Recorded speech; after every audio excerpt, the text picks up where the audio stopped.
The badge hit the floor before the echo of her name stopped bouncing off the corridor walls. Security had her by both arms, two men twice her size, and they weren't gentle about it.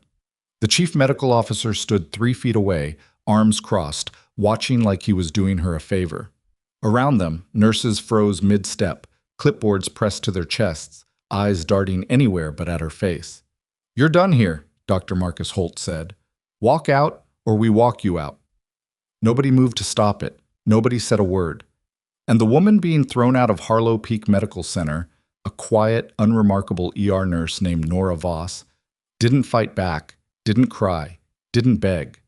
She just looked at the badge on the floor, then back at Marcus Holt, with an expression that wasn't quite anger and wasn't quite grief, something older and colder than either. Then the lights went out. Before any of that, it had started the way most disasters do, quietly and in a room where no one with any power was paying enough attention. Harlow Peak Medical Center sat at the edge of Kessler Run, Wyoming, a mid-sized regional trauma hub that served 6 counties and operated with the kind of institutional confidence that comes from never being seriously tested. The lobby had new carpet. The executive floor had a Keurig machine and a panoramic view of the Bridger Range. The ER ran 47 beds, processed 400 patients a week, and was quietly, persistently short-staffed in a way that administration preferred to frame as a resource optimization opportunity. Nora Voss had worked the Harlow Peak ER for 3 years.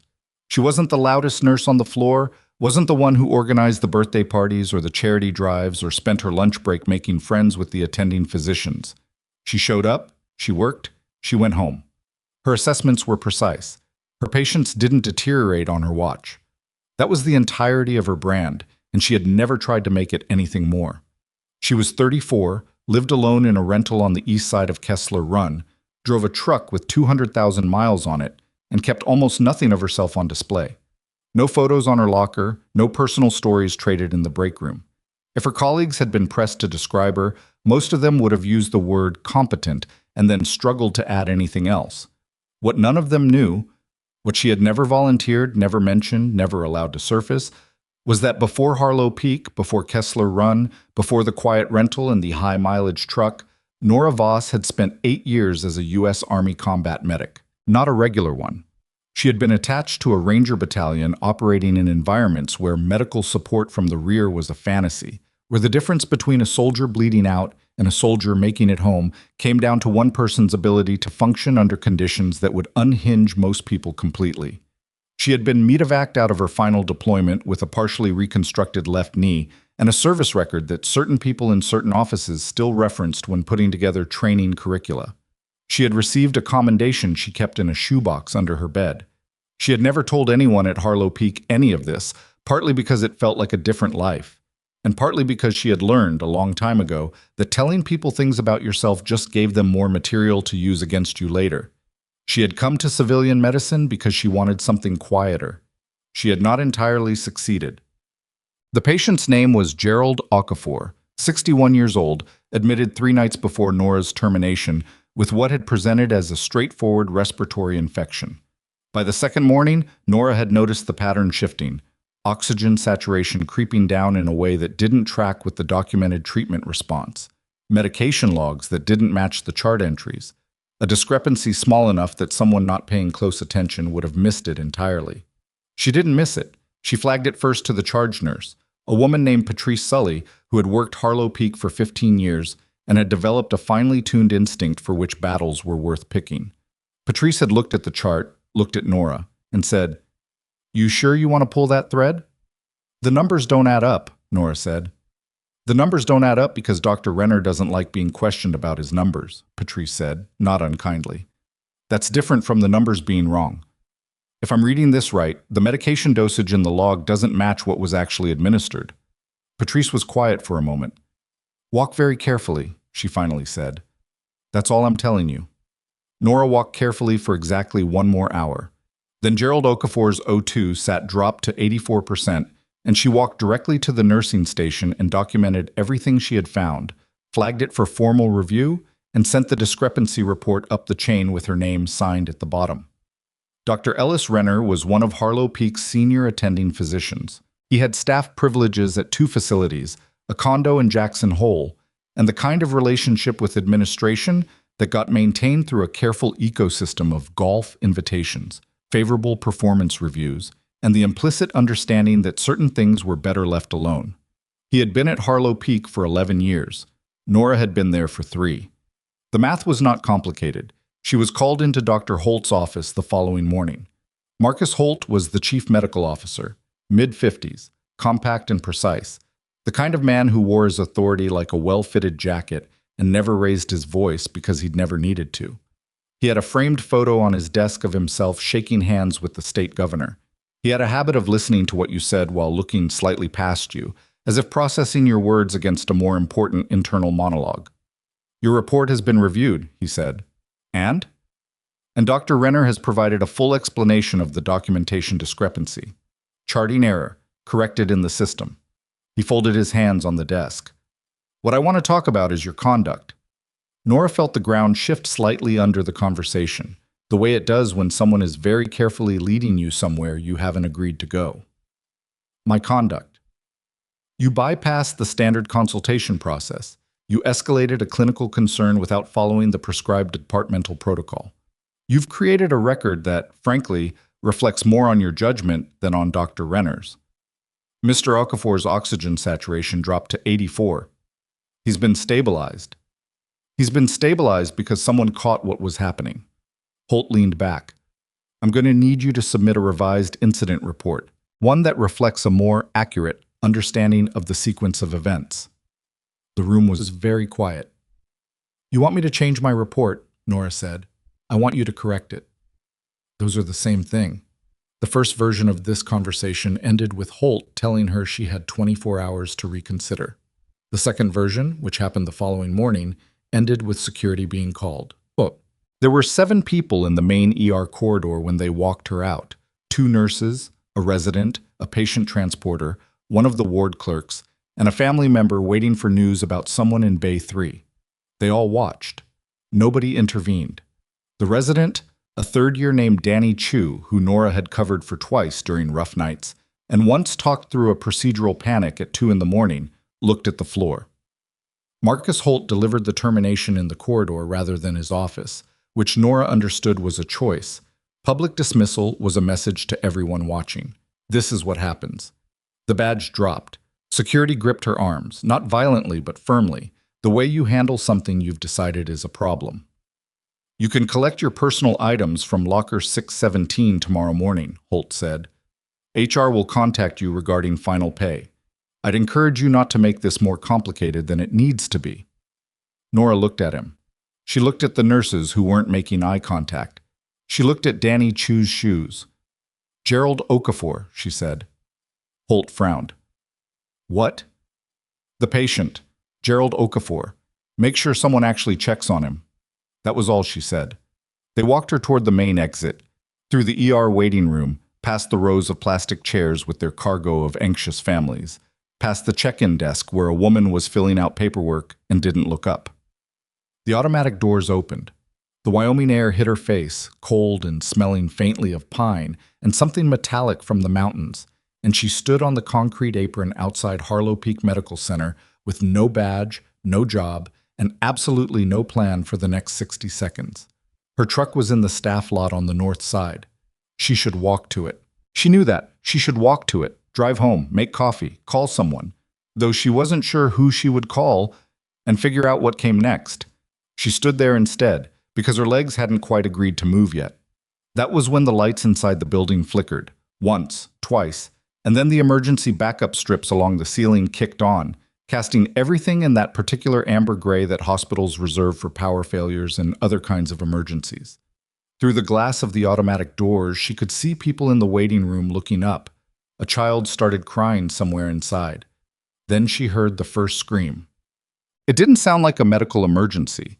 A medical emergency produces a different kind of scream, high and frightened and directed at something specific. This was longer, rawer, the kind of sound that comes out of a person when the thing they're afraid of is standing right in front of them. Then another voice, male, sharp and commanding. "Nobody moves. Nobody moves." Nora was back through the doors before she had consciously decided to move. The waiting room had changed in the 30 seconds since she'd left it. The man was positioned near the reception desk. Late 30s, dark jacket, a face that was doing the worst kind of work. Not manic, not screaming, but controlled in a way that was somehow worse. The kind of controlled that suggested this was not an impulse but a plan. He had cleared the reception desk in one sweep, the clerk cowering behind the counter, and the weapon in his right hand was visible to everyone in the room. Nora stopped moving. She was just inside the doors, slightly behind a concrete pillar that wasn't much cover, but was better than nothing. Her brain was doing two things simultaneously, cataloging the room geometry, exits, sightlines, number of people, who was mobile and who wasn't. And underneath that, a quieter, more physical thing was happening, a kind of recalibration that she hadn't felt in 3 years, like a piece of machinery that's been sitting cold and is now being asked to run again. Her knee ached. It always ached. She counted 18 people in the waiting room. 6 she assessed as likely mobile. 4 appeared to be elderly or compromised. 3 children, 1 infant, 2 under 10. The reception clerk was behind the desk. The exit to the main ER corridor was 20 feet to her right, partially blocked by a toppled information display. The man at the desk was scanning the room, and Nora pulled back slightly behind the pillar and assessed his body posture the way she had been taught to assess threat level in environments where the wrong read cost lives. He was afraid. She could see it in the tension across his shoulders. Afraid didn't mean less dangerous. Afraid usually meant more because afraid people made unpredictable decisions. But it was information. She needed to get deeper into the building. She needed to do it without being seen. She had no badge, no radio, no authority of any kind. She moved anyway. The toppled display gave her partial concealment for the first 8 feet. She went low, the way she hadn't needed to go low in a long time, and the knee protested with a specific grinding complaint that she filed away and ignored. The corridor to the ER proper was through the double doors to her right. She made it to the doors and pushed through slowly, smoothly, without letting them swing. You let hospital doors swing, and they bang, and every head in the room turns. The ER side was chaos in the early stage. Not yet the full expression, still in the moment where people understood something was wrong but not yet what to do about it. She could hear it in the voice register, the questions overlapping each other, the particular frequency of a group of people who have just had the rules of the last 5 minutes erased. Patrice Sully was at the nursing station, phone in hand, expression locked into the focused stillness of someone trying to reach someone important. She looked up when Nora came through the doors, and for a moment just stared. "They just fired you," Patrice said. "I know. Who's the charge on the floor right now?" "Nora? Who's the charge?" "Kevin. Kevin Marsh." Patrice's voice dropped. "What's happening out there?" "Armed man in the waiting room. At least one. I don't know if there are others. I couldn't get a clean read on whether he had support." She was already moving toward the supply area, not running, walking at the pace that doesn't draw attention. "You need to lock this corridor. Get the patients who can move into the back rooms and lock them in. Anyone who can't move, get something between them and the main corridor. Curtain won't stop around, but it reduces line of sight. We should call." "Yes. Call. Right now. Keep the line open and keep giving them updates. Position in the building. How many you can see. Any movement." She found what she was looking for. The emergency kit, stocked and sealed. She broke the seal and checked the contents.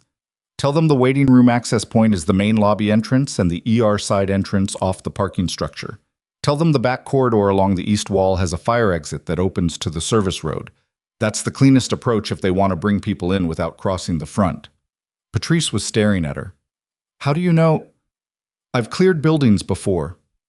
The words came out flat and simple, not dramatic, the way you say things that are true and don't require ornamentation. "Make the call. Lock the corridor. I'm going to move people." She didn't wait to see whether Patrice was convinced.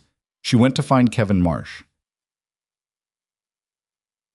Kevin Marsh was 29 years old, had been a charge nurse for 14 months, and was currently standing in the middle of Bay 7 with the phone to his ear and the look of a man whose training had covered a lot of scenarios, but not quite this one. He was competent. Nora had worked with him enough to know that. But competent and calm are not the same quality under active pressure, and Kevin was running low on the second one. "They said stay in place," he said when he saw her. "You're not even—" They fired you today. I know. Who's in the critical bays right now? Nora, I can't just... Kevin. She kept her voice level, the same voice she had used in tents in places she didn't name anymore, when the situation required everyone around her to downshift from panic into function. I'm not asking you to hand me the keys to the building. I'm asking who's in critical, because whoever's in critical is the first problem we solve and everything else comes after. He looked at her for a moment, doing the calculation. Then something in his posture changed. Bay 2, post-cardiac cath, can't be moved. Bay 4, post-surgical, marginal. Bay 9, active stroke, absolutely cannot. Bay 2 and 4 I can work with. 9 stays. I'll go to 9 and make sure they're secure in place. She was already pulling the floor plan from the wall, the laminated emergency reference posted per code that most people had never looked at in a non-drill context. The maintenance corridor access. Where's the panel? Storage room past the pharmacy satellite, but it's locked, I know. Who has the key? Kevin reached into his scrub pocket and pulled out a lanyard with a collection of keys that seemed to represent the weight of everything he was currently responsible for. He sorted through them without being asked and held up a small brass key. Red tag. She took it. What are you going to do? He asked. Get people through the east corridor before whoever's in the waiting room decides to come through those doors. She put her hand briefly on his arm, not reassuringly, practically. You're doing fine. Keep talking to 911. Tell them everything you can see from back here. Any updates, any movement, any sounds. That information matters more than it seems like it does right now. She took the key and went. The maintenance corridor was narrow and smelled of industrial cleaner and something older and more institutional underneath it. The lighting was battery emergency strips, low amber glow, enough to move by, not enough to see clearly. She moved through it by memory from the floor plan, counting doors. The first group she found was 3 family members who had been waiting in the cardiac recovery lounge when it happened. A woman in her 50s and 2 adult daughters clustered near a linen cart, voices low and terrified. She got them moving in 40 seconds. She didn't tell them everything was fine. She said, "Stay close to the right wall, move when I move, and don't make noise." And they did it because she said it in a tone that didn't invite questions. The second group was harder. A man in a wheelchair with a portable oxygen unit and his adult son who was trying to figure out how to get the chair through a door that wasn't designed for emergency transport. She took the oxygen unit off the chair, helped fold the chair handles down, and they got him through in under 3 minutes. All of this time, she was also listening. She could hear, distantly and through walls, the quality of the situation in the main lobby evolving. The voice she'd heard had moved. She could track it roughly through the building acoustics, the way you learn to track sounds in environments where knowing where something is without seeing it is the difference between one outcome and another. He had come off the waiting room floor and was moving toward the main corridor. She was in the maintenance corridor when her phone buzzed. Unknown number. She answered it. "Is this Nora Voss?" The voice on the other end was male, even, and had a very specific quality she recognized without being able to immediately name. Then she named it, professional calm. Not the calm of someone who wasn't afraid, but the calm of someone who had learned to operate through it. "Who is this?" "My name is Sergeant First Class Aaron Briggs. I'm coordinating the response to your location. We got your contact information from hospital communications. I need to ask you a few questions." She kept moving through the corridor, phone pressed to her ear, other hand guiding an elderly patient who had appeared in a doorway, looking lost and frightened. "Go ahead." "What's the position of the subject from the last time you had eyes?" She told him. "Number of subjects, confirmed 1, possible others?" "Confirmed 1. I don't have confirmation on support, but his body posture when I saw him suggested he wasn't worried about exposure in the way someone would be if they were working alone. Could mean confidence, could mean backup." There was a brief pause on the line. "You're reading his tactical posture." "I'm telling you what I observed." Another pause, shorter. "The East Corridor fire exit. Is it clear?" "As of 6 minutes ago, yes. I moved a group out through it. You'll want 2 people minimum at that exit before you use it for ingress because the door mechanism is slow and loud." Noted. His voice was careful now, careful in a new way, the kind of careful that means someone is recalibrating. "Voss, how many casualties so far to your knowledge?" "None. 2 frightened, 1 patient showing elevated distress markers from stress, but no injuries that I've seen. And you've been operating inside the building since about 6 minutes after it started. All right, he paused once more. Stay on the line if you can. I want continuous updates. She was already at the next door. I can do that, she said. Through the walls, she heard something fall heavily in the main corridor, then raised voices, then the distinct high-frequency sound of someone making a decision they couldn't take back. The situation was shifting. She pressed against the wall of the maintenance corridor, phone still at her ear, and gave Briggs the update in a low, steady voice, the kind of voice she had used in darker places than this, describing what she could hear and where she thought it was coming from, and what she thought it meant. And through the phone, she heard the sound of organized response machinery beginning to move into position outside. Somewhere above the hospital, she could hear rotors. The rotors weren't news helicopters. Nora knew the difference, had known it for long enough that the sound bypassed conscious processing entirely and landed somewhere older, more instinctive. News helicopters circled. What she was hearing wasn't circling. It was positioning, the kind of deliberate, coordinated overhead movement that meant someone was putting eyes on the building from above, and the people on the ground were already talking to the people in the air. Briggs, she said into the phone. Rooftop access. There's a maintenance stairwell on the north end. Door code is 4772. It's been the same code since I started here, and nobody's changed it.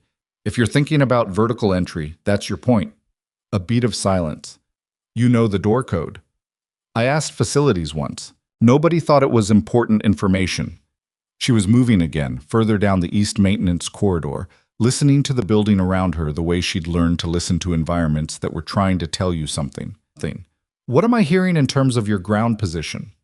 We're establishing a perimeter, 60 seconds to primary contact positions. His voice was still even, but the pace had shifted slightly, the tempo of someone managing multiple threads simultaneously. How many civilians do you still have eyes on inside? I've moved 11 out through the east exit. There's a group of 4 I couldn't reach, so they were in the surgical waiting area on the second floor when this started. The stairwell up to them crosses the main corridor, and I don't have a clear read on the subject's current position. Stay off that stairwell. I know. I mean it, Voss. I heard you, Briggs. She heard something that might have been a rough exhale on the other end. Not quite frustration, more like a man recalibrating to a variable he hadn't factored in. She understood that. She was a variable nobody had factored in today, including the people who'd put her on the street 2 hours ago. She pressed herself to the wall at the corridor junction and looked around the corner. The main hallway was empty, which was either good or meant the subject had moved to a part of the building she couldn't see from here. The nursing station was visible 30 feet away, monitors still live. The screens cycling through patient vitals with the automated indifference of machines that don't know when to stop. Kevin Marsh was behind the station, crouched, phone still in his hand. He saw her.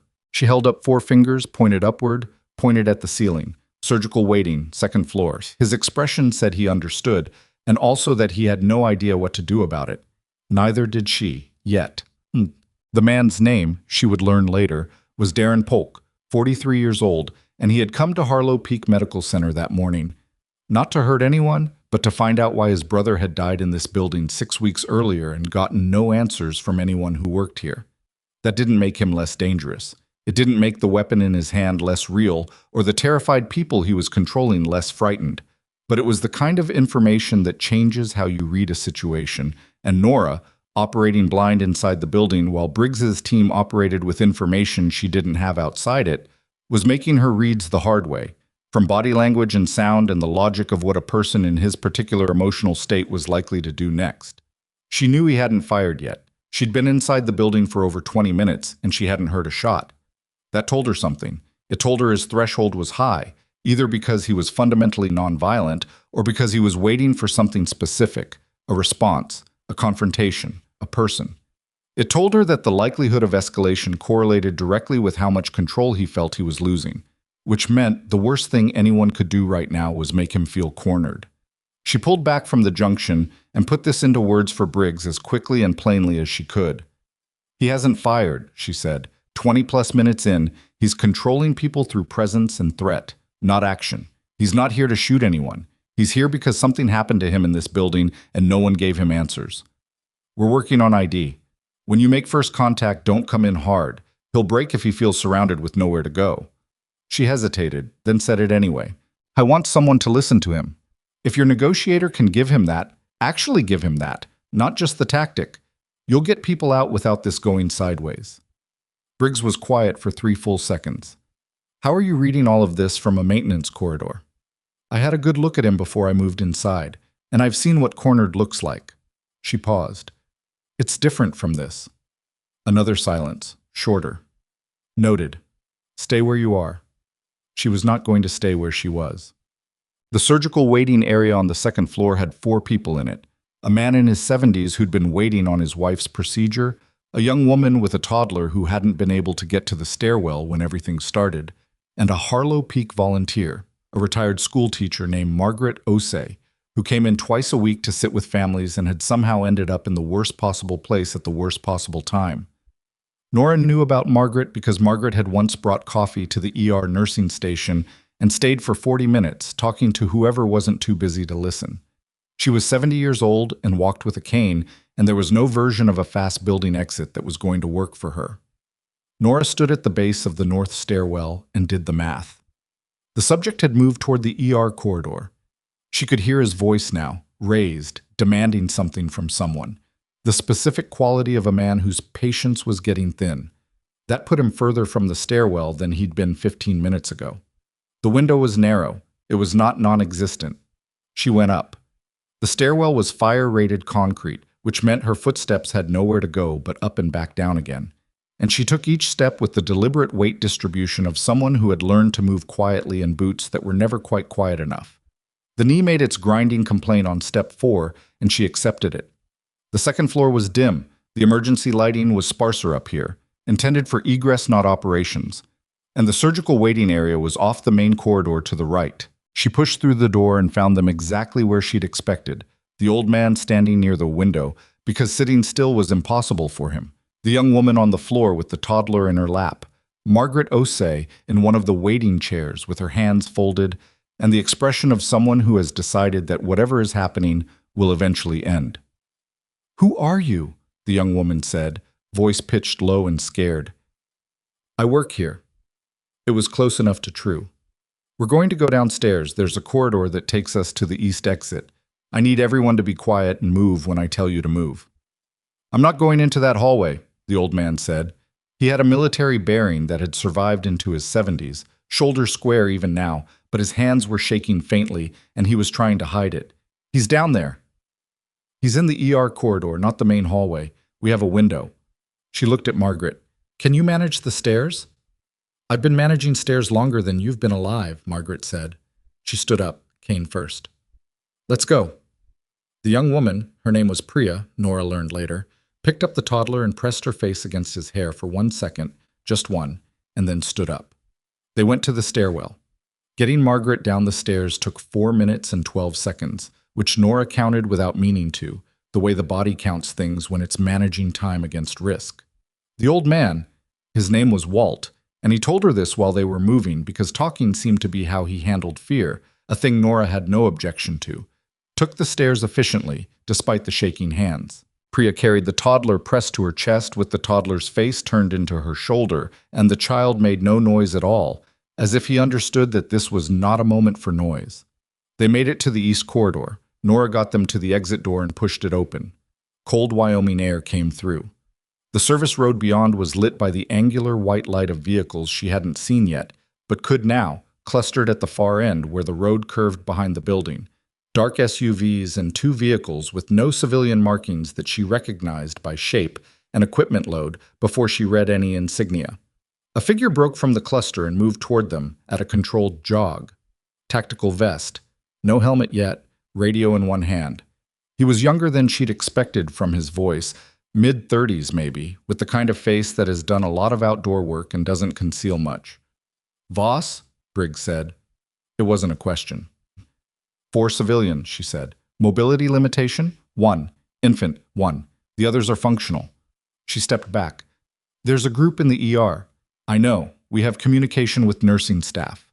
He was already directing the civilians toward a second person who'd come up behind him, gesturing them toward the vehicle cluster with the efficient motion of someone doing this in his sleep. Then he stopped and looked at her. "You need to stay out here now." There are still people. I have people inside, he said. We've been putting people inside for the last 8 minutes through your rooftop access point. Your door code worked. He paused. You're one person with no tactical gear, no radio, and a bad knee. She opened her mouth. I can tell by the way you came down the stairs, he said. She closed her mouth. We have the floor plan. We have the nursing staff on direct line. We have 2 operators positioned between the subject and the ER corridor and 1 negotiator moving to verbal contact in the next 4 minutes. He looked at her steadily. You did what you came back to do. Let us do what we came to do. It was the first time in several hours that someone had said something to her that wasn't an accusation or a demand, and the unexpected directness of it landed somewhere strange and unsettling. She looked at the building. She looked at the service road. She looked at Walt, who was standing 20 feet away talking to one of Briggs's people with his hands still shaking and his shoulders still squared. If the negotiator needs information about the subject's state, I know where you'll be, Briggs said. He turned and went back toward the building entrance. She stood on the service road for approximately 4 minutes, and then she went back inside through the east exit, because she had never in her life been able to do what she was told, when doing what she was told meant standing still while something was still in motion. The east corridor was clear. She moved through it toward the ER, staying parallel to the main hallway rather than cutting into it, using the interior geography she'd mapped in her head over 3 years of walking this building every shift. She could hear Briggs' negotiator now, a woman's voice, calm and textured in the specific way that de-escalation training produces, the kind of voice that sounds like it has all the time in the world, even when it doesn't. Darren, I hear you. I want to hear all of it. The subject's response was too low to make out the words, but the frequency and rhythm were changing. Still elevated, but the sharp-edged quality was softening slightly. The negotiator was finding purchase. Nora stopped at the ER station. Kevin Marsh was still there, no longer crouched, standing now but staying low. Patrice was beside him. There were 3 other nurses she could see, and in the bays, curtains partially pulled, patients who had managed to stay quiet through all of it, some of them for 20 or more minutes, which was its own kind of courage. He's talking to her, Kevin said, voice barely above a breath. Yeah. Nora checked the bay indicators. Gerald Okafor. Bay? Kevin stared at her. The patient. He exhaled. Bay 11, East Pod. Dr. Renner hasn't been near him since this started. She went to Bay 11. Gerald Okafor was awake. I was 61 and looked at right now, the stress of the last half hour visible in the tightness around his eyes. But his O2 was back up to 92, and his color was better than it had been yesterday. He looked at Nora when she came through the curtain and said, You're the one who found the problem with my chart. Yes. They fired you for it. Yes. He was quiet for a moment. They told me it was a charting error. Oh, what they told you. Another silence, this one slower. Outside, the negotiator's voice continued, steady and patient, and somewhere in the building, multiple locations she could now determine from sound, Briggs's operators were moving into position with the methodical quiet of people who do this professionally and know that the difference between a clean resolution and a catastrophic one is often just the absence of unnecessary noise. Gerald looked at the ceiling for a moment and then looked back at her. Is my family outside? If they were in the building, we got people out through the east exit. If they were coming to visit, she checked her watch. Visiting hours don't start for another 20 minutes. They're probably in the parking lot wondering what's happening. My daughter, she was supposed to come at 2. She'll be in the lot, Nora said. She's okay. He looked at her for another moment. You came back. I was still on the property, she said, which was technically true. He almost smiled. You could have kept walking. I know. She checked his monitor, vitals holding, nothing alarming, and then she heard it. The quality of the voices in the main corridor changed. The negotiator's voice lifted slightly, shifting into the register that means something is moving, something is concluding, and underneath it, the sound of Darren Polk's voice, which had been controlled and then elevated, and then now fractured in a different way. Not threatening anymore, not at the edge of something violent, but the fractured sound of a person who has been holding something for a very long time and has finally, in the worst possible place and in the worst possible way, let it begin to come apart. Then, okay. I'll put it down. The negotiator said something low that Nora couldn't hear, then the sound of a weapon being placed on a hard floor. Then nothing for 2 seconds. Then the controlled, rapid movement of people who have been waiting to move. Nora stood in Bay 11 and listened to the building exhale. The aftermath of a crisis has a particular texture that's different from the crisis itself, and Nora knew this texture well enough to not be surprised by the way it unfolded. The tears that had been held back arrived in waves. In the waiting room, where families who'd been separated from patients for 40 minutes were now being reunited under the hard fluorescent lights. In the ER corridor, where 2 of the nurses were having the shaky, slightly unhinged conversation that the body produces when it has been running on adrenaline and suddenly isn't. Kevin Marsh sat down on the floor behind the nursing station and stared at his hands for about 90 seconds, then stood up and went back to work, which was the most professional thing Nora had seen anyone do all day. She stayed in the ER. Nobody told her to leave again, which was partly because the people who would have told her to leave were busy with other things, and partly because in the immediate aftermath, she was simply useful. She knew where things were. She knew the patient's status. She had the institutional knowledge of someone who'd worked the floor for 3 years, and her body just defaulted to the habits of those 3 years without waiting for authorization. She checked patients. She updated charts on paper because the electronic system had partially crashed during the power disruption. She helped Kevin triage the stress-related presentations that were starting to filter in. A patient who'd been in the waiting room had an elevated heart rate that needed monitoring. An elderly woman who'd been in Bay 3 before it started was showing signs of anxiety-related respiratory distress. Patrice found her 40 minutes later, near the supply room, and stood in the doorway for a moment without saying anything. "What?" Nora said. "Just looking at you," Patrice said. "You went back in." "I was still outside." "That is a very technical reading of the situation." "I had useful information," Nora said. "It seemed wasteful not to apply it." Patrice leaned against the doorframe. She was a big woman who had learned to take up exactly as much space as was useful, no more and no less, and right now she was very still. "Ellis Renner has been in Dr. Holt's office for the last 20 minutes, she said. "I don't know what they're saying, but 2 of the administrative staff left through the back exit about 15 minutes ago, which is notable." Nora stopped moving. "What kind of notable?" "The kind where you take your laptop bag with you." Patrice's expression was careful. "The investigator who came in with the response team, she's not state police. I don't know what she is, but she's been in the records room since they cleared the scene." Nora looked at her. "I'm just observing," Patrice said. "I'm a very observant person." "What investigators came in with the response team?" "2 of them.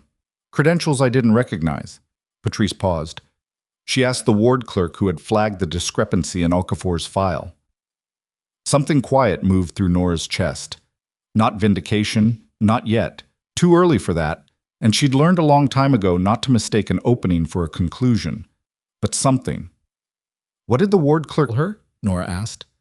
"The truth," Patrice said simply. "Mara's 23 years old and she's been watching what happened to you all week, and she was not in the mood to be anything other than completely honest." The supply room was quiet around them. Through the walls, the building was settling back into its operational rhythms, slowly, unevenly, with the halting quality of a machine restarting after an interruption. Monitors beeping. A PA announcement, the first in over an hour. The specific acoustic signature of a hospital trying to remember how to be a hospital again. "Briggs asked about you," Patrice said. Nora looked up. "The sergeant. He came back through the ER looking for you. Ask Kevin where you were." Patrice's eyes were doing something careful and assessing. He seemed interested, not in a personal way, in a professional way. The kind of interested where someone's piecing together a picture they didn't expect. "Did Kevin tell him?" "Kevin told him you were somewhere on the floor probably," which was accurate, and Kevin's version of protective. Nora set down what she was holding. Her hands, she noticed, had been steady all day. Through the corridor, through the stairwell, through the maintenance tunnel, and the group movements and the phone conversation and all of it. But they were not entirely steady now, and she observed this with a kind of detached curiosity, the gap between what the body can hold during and what it starts to release after. "Gerald Okafor's daughter got in," she said. "Someone should make sure she found him." "Nora." It's a real thing, Patrice. She was worried. Nora. Patrice's voice was not loud, but it had a quality that stopped things. You've been going since before they dragged you out of this building. You saved people today. Not as a metaphor, not as a nice thing to say, actually moved people out of a live situation and kept this floor functional when we had no idea what was happening or how long it was going to last. Nora looked at her. You're allowed to stand still for 30 seconds, Patrice said. The world will wait. It was such a specific, ordinary thing to say, and it was exactly the wrong kind of thing to say to someone who'd been holding it together, because holding it together was the only available option. And Nora felt something shift behind her sternum that she was not going to let become anything she'd have to manage in a supply room. She pressed the heel of her hand against the metal shelving and breathed through it. 30 seconds is a long time, she said. I know, Patrice said. That's why I said it. What? Sergeant First Class Aaron Briggs found her 45 minutes after the scene was cleared, which meant he'd had to actually look, because she'd moved twice since Kevin's vague response.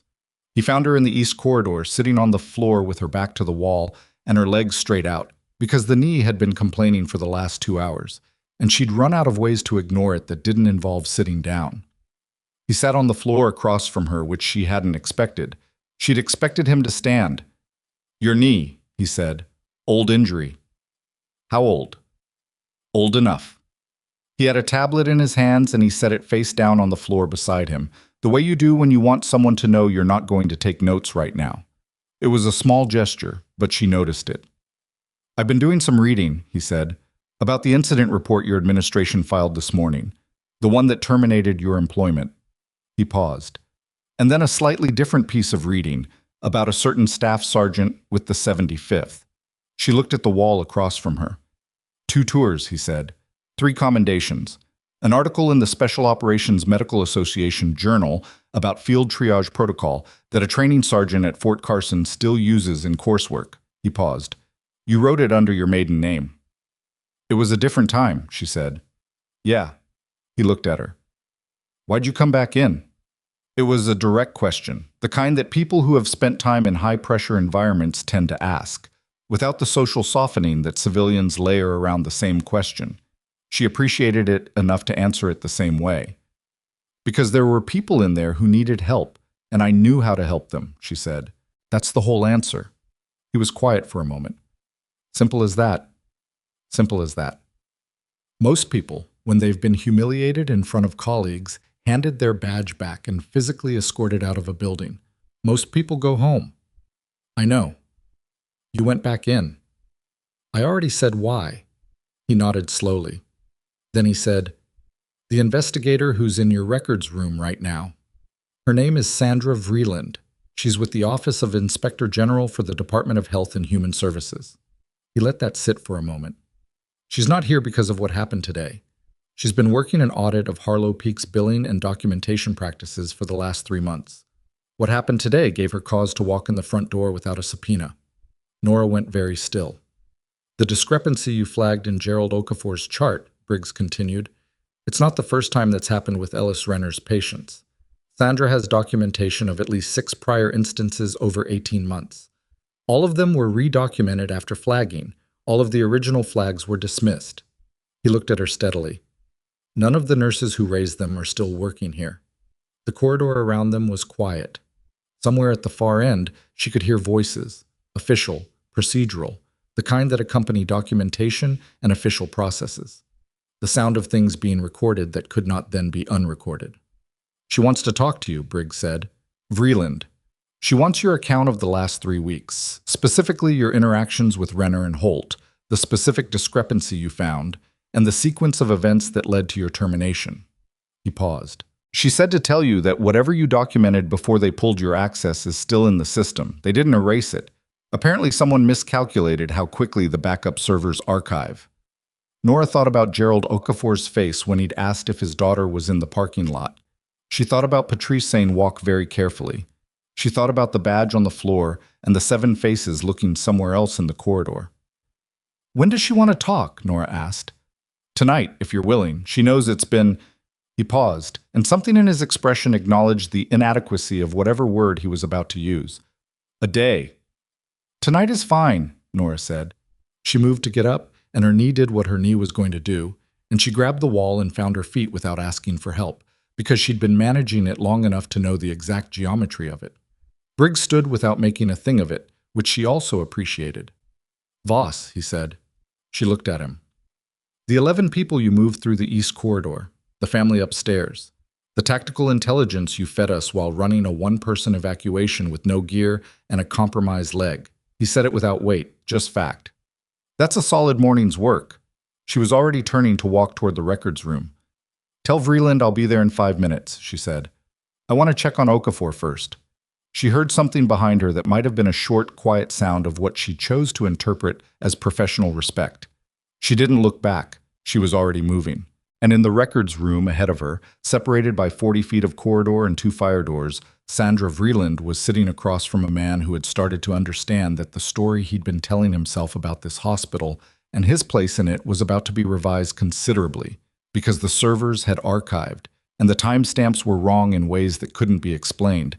And the nurse who'd been walked out of the building that morning had come back in and helped save the building. And that particular chain of events was going to be very difficult to contain. Marcus Holt hadn't left his office in 90 minutes. His door was closed, and through the glass panel his assistant could see him on his phone. And the phone call had been going on for 40 minutes without interruption. And the expression on his face was the kind of expression she had never seen on Marcus Holt's face before. The expression of a man who has always had a version of the story that worked, and who can feel very distinctly that version coming apart at the seams. The phone call Marcus Holt had been on for 40 minutes ended. His assistant knew because the particular stillness that followed, the kind where a person sits with a dead phone in their hand and doesn't immediately do the next thing, was visible through the glass panel, and it was not the stillness of a man who had just been reassured. It was the stillness of a man who had just been told something he already knew was coming, but had believed, right up until this moment, he might be able to outrun. She looked away before he looked up. In the records room, Sandra Vreeland had arranged 3 stacks of printed documentation on the table in front of her with the methodical care of someone who understands that how you present evidence shapes how quickly people understand what they're looking at. She was 51, had been with the OIG for 16 years, and had the kind of face that gave nothing away. Not because she was cold, but because she had learned that visible reactions, surprise, satisfaction, disgust, gave people information about where the edges of your case were, and she preferred to keep that information to herself. Nora sat across from her and had been sitting there for 11 minutes and had, in those 11 minutes, told Vreeland everything: the chart discrepancy, the sequence of flags, the conversation with Holt, the specific language of the request to revise her incident report, and the termination that followed. She told it in order, without embellishment, in the flat procedural voice she'd learned in a context where accuracy mattered more than narrative, and the person listening was writing down what you said, and your words would be read by people who hadn't been in the room. Vreeland let her finish before she said anything. When she did, her first question was not about Renner or Holt. "The discrepancy in the medication log," she said. "Walk me through how you found it." O2 saturation was declining in a pattern inconsistent with the documented treatment response. I pulled the medication administration log against the chart entries, and the dosage recorded in the log didn't match what was entered in the chart. The difference. The chart showed the correct therapeutic dose. The log showed a significantly reduced amount, about 60% of what was charted, meaning the chart was inflated. The chart showed what should have been given. The log showed what was actually given. Yes. Vreeland made a note. "In your assessment, was this consistent with a charting error?" "No." "Why not?" "Because the error favored a specific outcome." Nora looked at the table. "If you document the correct dose, the patient's trajectory makes sense. If you document the correct dose and administer less, the patient declines in a way that looks like the medication isn't working, which creates grounds for escalating to a more aggressive and more expensive treatment protocol." The room was very quiet. "You're describing systematic undertreatment for billing escalation," Vreeland said. "I'm describing what I found in one patient's chart," Nora said. "I don't know what the pattern is. You said you have documentation of 6 prior instances." "At minimum," Vreeland said. "The number I gave Sergeant Briggs was conservative." Something cold moved through Nora's chest, slow and deliberate. She thought about Gerald Okafor's oxygen saturation. She thought about how long he'd been in this building before she flagged anything. She thought about the other nurses, The ones Briggs had mentioned, the ones who'd raised flags and weren't here anymore. How long has this been happening? She asked. We believe the pattern began approximately 22 months ago, Vreeland said, shortly after a billing software upgrade that created new documentation pathways and new gaps in the audit trail. 22 months. Nora did the math without wanting to. I need your signed statement tonight, Vreeland said. Before morning. The situation as of this afternoon has significantly accelerated our timeline. Because of the incident. Because of the incident, yes. And because your termination is now part of the documented record of retaliation. And because Vreeland paused, and it was the first pause that contained something other than pure procedure. Because you came back in. And what you did in there is going to be very difficult for anyone to characterize as the behavior of someone who was a problem employee. Nora looked at her. I need to be honest with you, Vreeland said. This is going to get complicated before it gets clean. Renner has institutional protection that runs deep here. Holt has relationships with the board that predate this administration. They will hire lawyers tonight. They will begin constructing alternative narratives tomorrow morning. She set her pen down. But the server archive has your original documentation time-stamped before your termination notice was processed. The backup system captured both your flag and the subsequent edits to the chart. Both versions exist. Both versions, Nora said. The original, and the one that was changed after you filed your report. Vreeland's voice was even. The one Holt told you was the accurate version. She signed the statement at 9:47 in the evening. By the time she walked out of the records room, the building had shifted into its nighttime operational mode, lower staffing, quieter corridors, the specific institutional hush of a hospital after visiting hours. The ER was still running. It never stopped. She could see through the bay windows from the corridor that the night shift had picked up and was managing the floor with the slightly haggard efficiency of people who'd inherited a complicated day. Kevin Marsh was still there.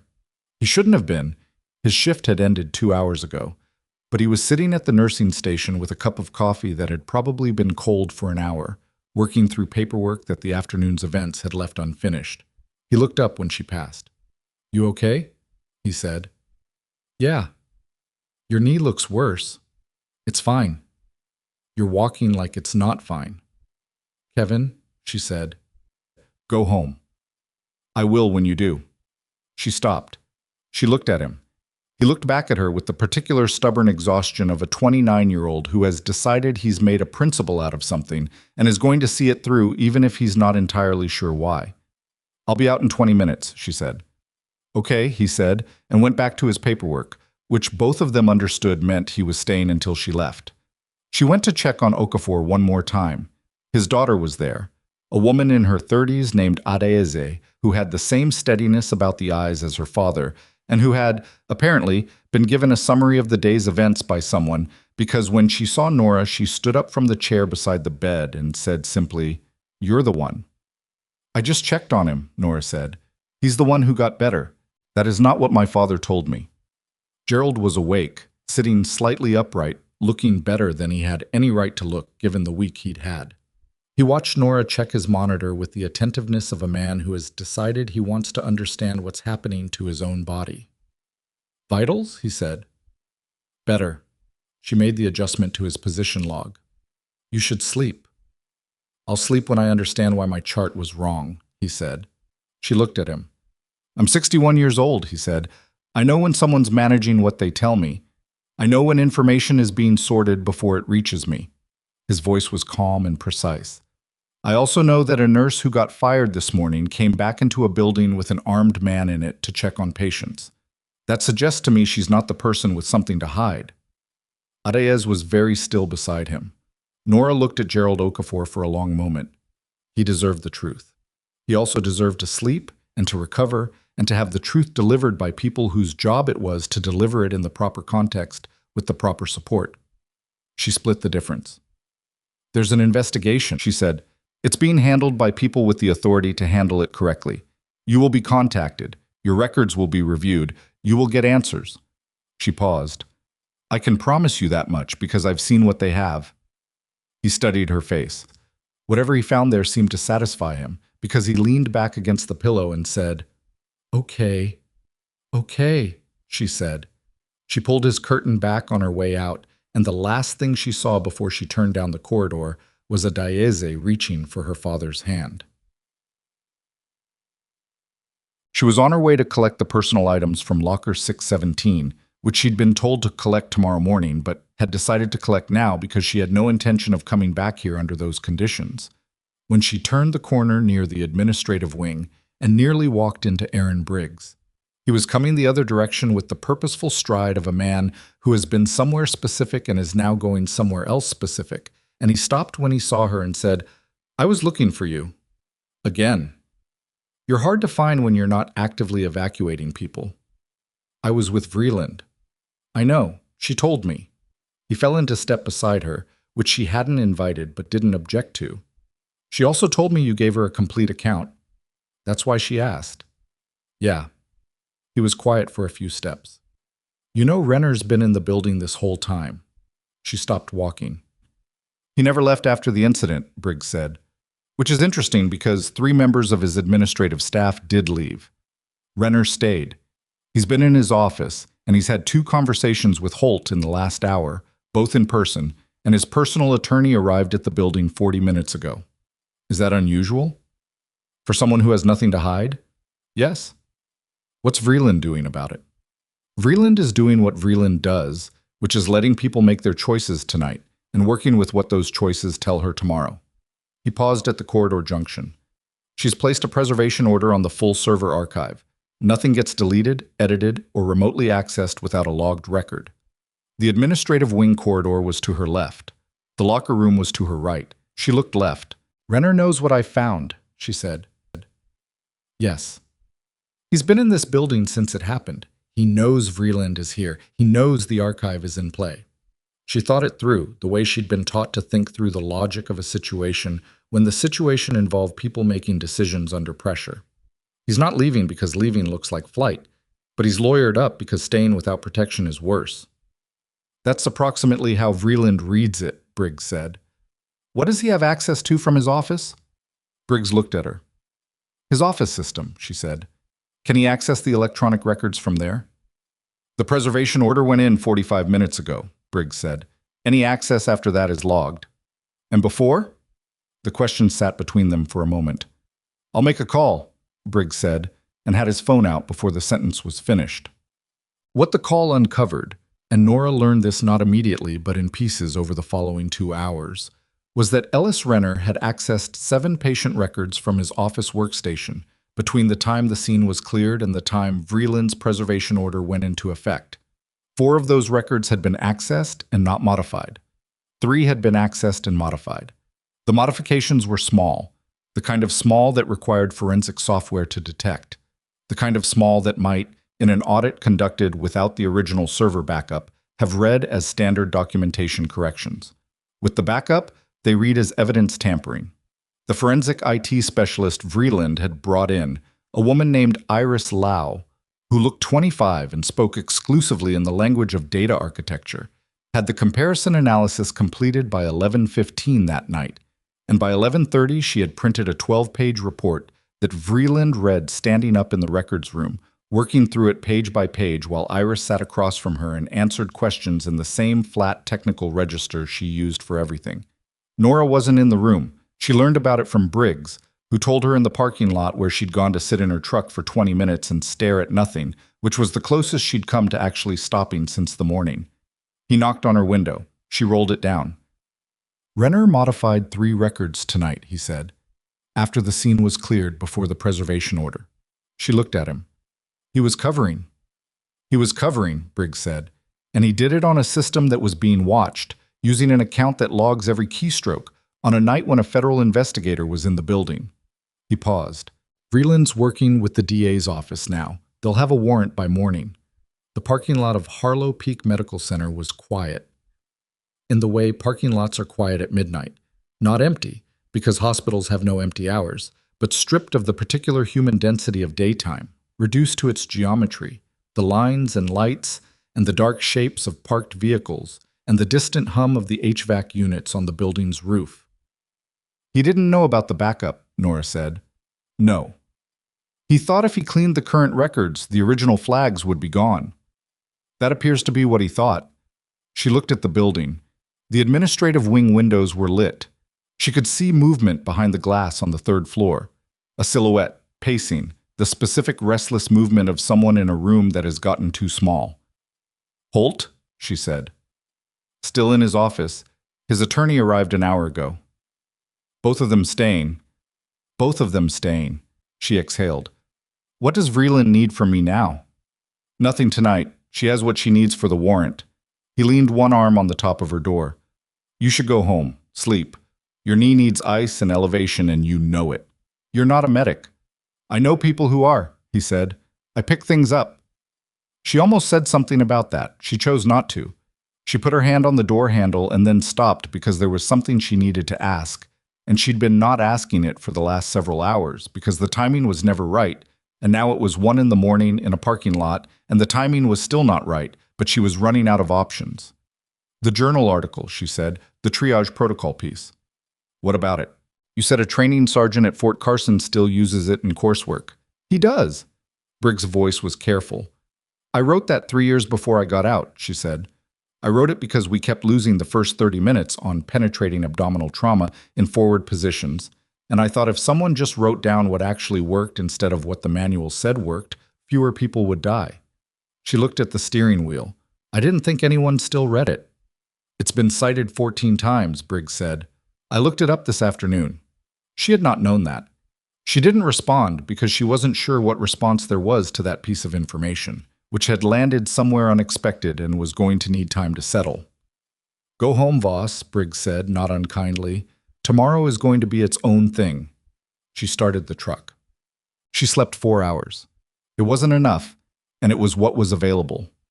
Her phone started moving at 6:43 in the morning, first Vreeland, who left a message asking her to call back, then an unknown number that turned out to be a reporter, which she declined, then Patrice, whose message said, "Only call me when you're up. It's important," and then Briggs, whose message was 3 words, "Warrant came through." She called Briggs first. "When?" she said. 6:10 this morning. Renner was served at his home. He left the hospital sometime around 3. Holt was served at the building, still in his office. A pause. "They're not arresting anyone yet. The warrant is for records and devices, but the DA's involvement means arrest warrants are the next step, and everyone involved knows it." "What's Vreeland saying?" "Vreeland is not a person who says things before she's ready to say them officially, but off the record, the word she used to me this morning was substantial." Nora sat on the edge of her bed and looked at the rectangle of morning light coming through her curtains. The shoebox on the shelf in her closet was visible from here. She could see the corner of it, the ordinary cardboard corner of a box that contained a document she hadn't looked at in 2 years and hadn't thrown away and couldn't entirely explain either decision. "There's something else," Briggs said. His tone had shifted. Not much. Briggs's range of tone was not expansive, but enough. "A colleague of mine made some calls last night," he said, "to people who track things like histories, service records, people who left under various circumstances and where they ended up." "Briggs, your record was flagged internally 18 months ago," he said. "Not by us, by a liaison office that tracks medical personnel with your specific skill set profile. They had a note in your file that you'd transitioned to civilian nursing in Wyoming." He paused. "There are programs, joint civilian-military crisis medical training initiatives, the kind of thing where your particular combination of background is not common." She was very still. "I'm not making you an offer," he said. "I don't have the authority to make you an offer. I'm telling you that the people who do have that authority are aware of where you are and what you did yesterday, and that the conversation that was theoretical 18 months ago is going to become less theoretical fairly quickly." The morning light came through the curtains and made a shape on her floor that shifted slightly as the sun moved. She watched it. "One thing at a time," she said. "Fair enough," he said, "but I wanted you to know."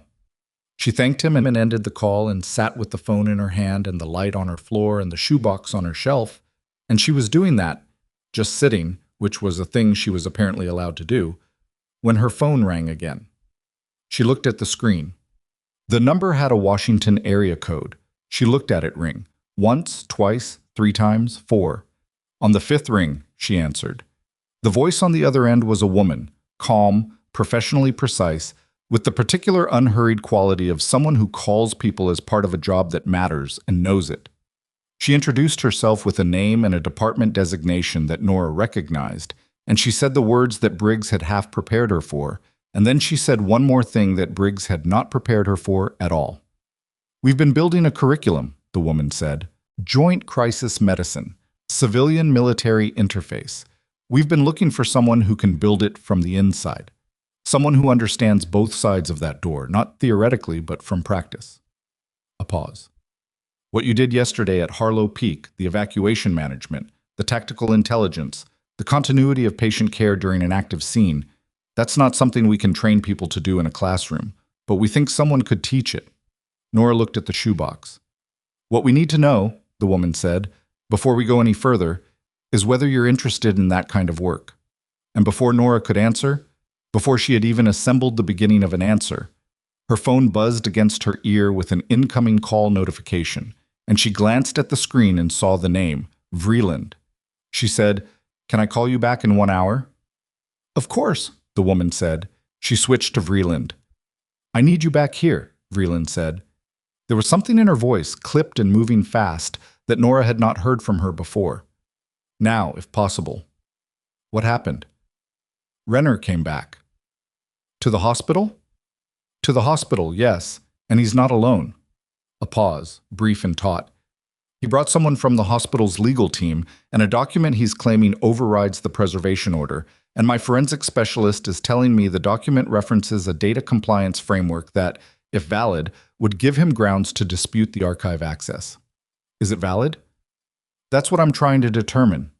The clipped quality sharpened. "But Nora, there's something else. Iris found something in the record she flagged for me 20 minutes ago. I didn't want to tell you over the phone, but I don't have time to wait." A beat. Gerald Okafor is not the first patient whose records were modified after a nurse filed a discrepancy report. We have 4 confirmed prior cases. In 2 of those cases, the patients experienced adverse outcomes within 30 days of the documentation change. Nora stopped breathing for a moment. "Adverse outcomes," she said. "One patient died," Vreeland said. 12 days after his chart was altered. Cause of death documented as disease progression, but the original nursing flag, which still exists in the backup, indicated the same pattern you found in Okafor's chart. The morning light had moved on Nora's floor. She was standing now without knowing exactly when she'd stood up. "The patient's family," she said. "Was told it was expected," Vreeland said. "Was told there was nothing more that could have been done." The shoebox on the shelf, Gerald Okafor's face, the 7 people in the corridor who hadn't looked at her when the badge hit the floor. "I'm on my way," Nora said. She was already at the door when Vreeland said one more thing. "Nora, Renner is asking to speak with you directly." She stopped with her hand on the door. "He knows you gave a statement," Vreeland said. "He knows what's in it. He's claiming he has information that changes the context of what you found. Information that he says he was trying to tell you before you filed the report, and that Holt prevented him from sharing." Her voice was carefully neutral. "I don't know if that's true. I don't know if it's a strategy, but you need to know he's going to say it." Nora stood with her hand on the door of her apartment. The Wyoming morning was cold through the frame. She could feel it. "What kind of information?" she said. "He's claiming," Vreeland said slowly, "that Marcus Holt has been running this documentation scheme without Renner's knowledge, using Renner's patient files, his prescribing patterns, his staff access, and that Renner discovered it 4 months ago and has been trying to build a case of his own." A pause. "He says he has documentation. He says he was building toward a report." The silence stretched. "And you believe him?" Nora said. "I believe he believes it's his best option right now," Vreeland said. "Whether it's true is a different question, and that question, the answer to it, changes this case significantly in one direction or the other." Another pause. Which is why I need you here. Because you interacted with both of them, and you read people well, and I want you in the room when he says it to my face." Nora opened her door. The cold came in. "I'll be there in 15 minutes, she said. She made it in 12 minutes. The Harlow Peak parking lot looked different in morning light. The same geography as last night, but stripped of the dramatic weight that darkness and emergency lighting had given it. reduced to concrete and parked cars, and the ordinary Wyoming morning coming in cold off the mountains. Two vehicles she didn't recognize were parked near the administrative entrance, a black sedan with no markings and a silver SUV with government plates that had not been there yesterday. Vreeland met her at the East Corridor entrance, which told Nora that Vreeland had been watching for her, which told her that whatever was happening inside had a tempo that required management. "He's been here 40 minutes, Vreeland said, walking without slowing. "His attorney is with him." The document they brought is a data compliance filing from the hospital's legal counsel dated 8 weeks ago. It establishes a framework for restricting third-party access to certain archived records pending a separate internal audit. "An internal audit," Nora said. "Their own. Their own. Conveniently initiated 8 weeks ago, which is also conveniently before our investigation became active at this site." Vreeland's voice was flat. "It's a blocking instrument. Whether it holds depends on whether the court interprets the preservation order as superseding the compliance filing. My legal team is working on that right now." She pushed through the fire door. "What I need from you is simpler. I need you to sit in that room and listen to what Renner says and tell me afterward what you think. You could read him yourself." "I can read documents," Vreeland said. "I'm very good at documents. People who are lying to my face while telling a partial truth, that's a different skill, and you've had more practice at it than I have." The records room looked different in the morning, too. More paper on the table, 2 laptops open, Iris Lau in the corner with headphones around her neck, and the expression of someone who had slept approximately as much as Nora had. The silver coffee pot on the side table was the single most welcoming object in the room. Ellis Renner was already there. She hadn't seen him since the morning of her termination, when he'd been notable primarily by his absence. He hadn't come to the corridor, hadn't watched, hadn't been part of the moment he'd set in motion. Now he was sitting at the records room table in a jacket and no tie, looking like a man who had driven here directly from a very bad night. I was 56, broad-shouldered, had the kind of physical confidence that comes from having been the largest and most credentialed person in most rooms for most of his career. That confidence was still present, but it was operating differently now, the way a large structure operates differently when something foundational has shifted, still standing, but the weight distribution had changed, and you could see it if you knew what to look for. His attorney was a man named Garrett Foss. Nora noted the name from the business card on the table, who had the compact, preemptive quality of someone whose job is to be in the room before anything consequential gets said. Renner looked at Nora when she came in. She looked back at him. Neither of them said anything for a moment. Then Renner said, "I owe you an apology." The room absorbed that.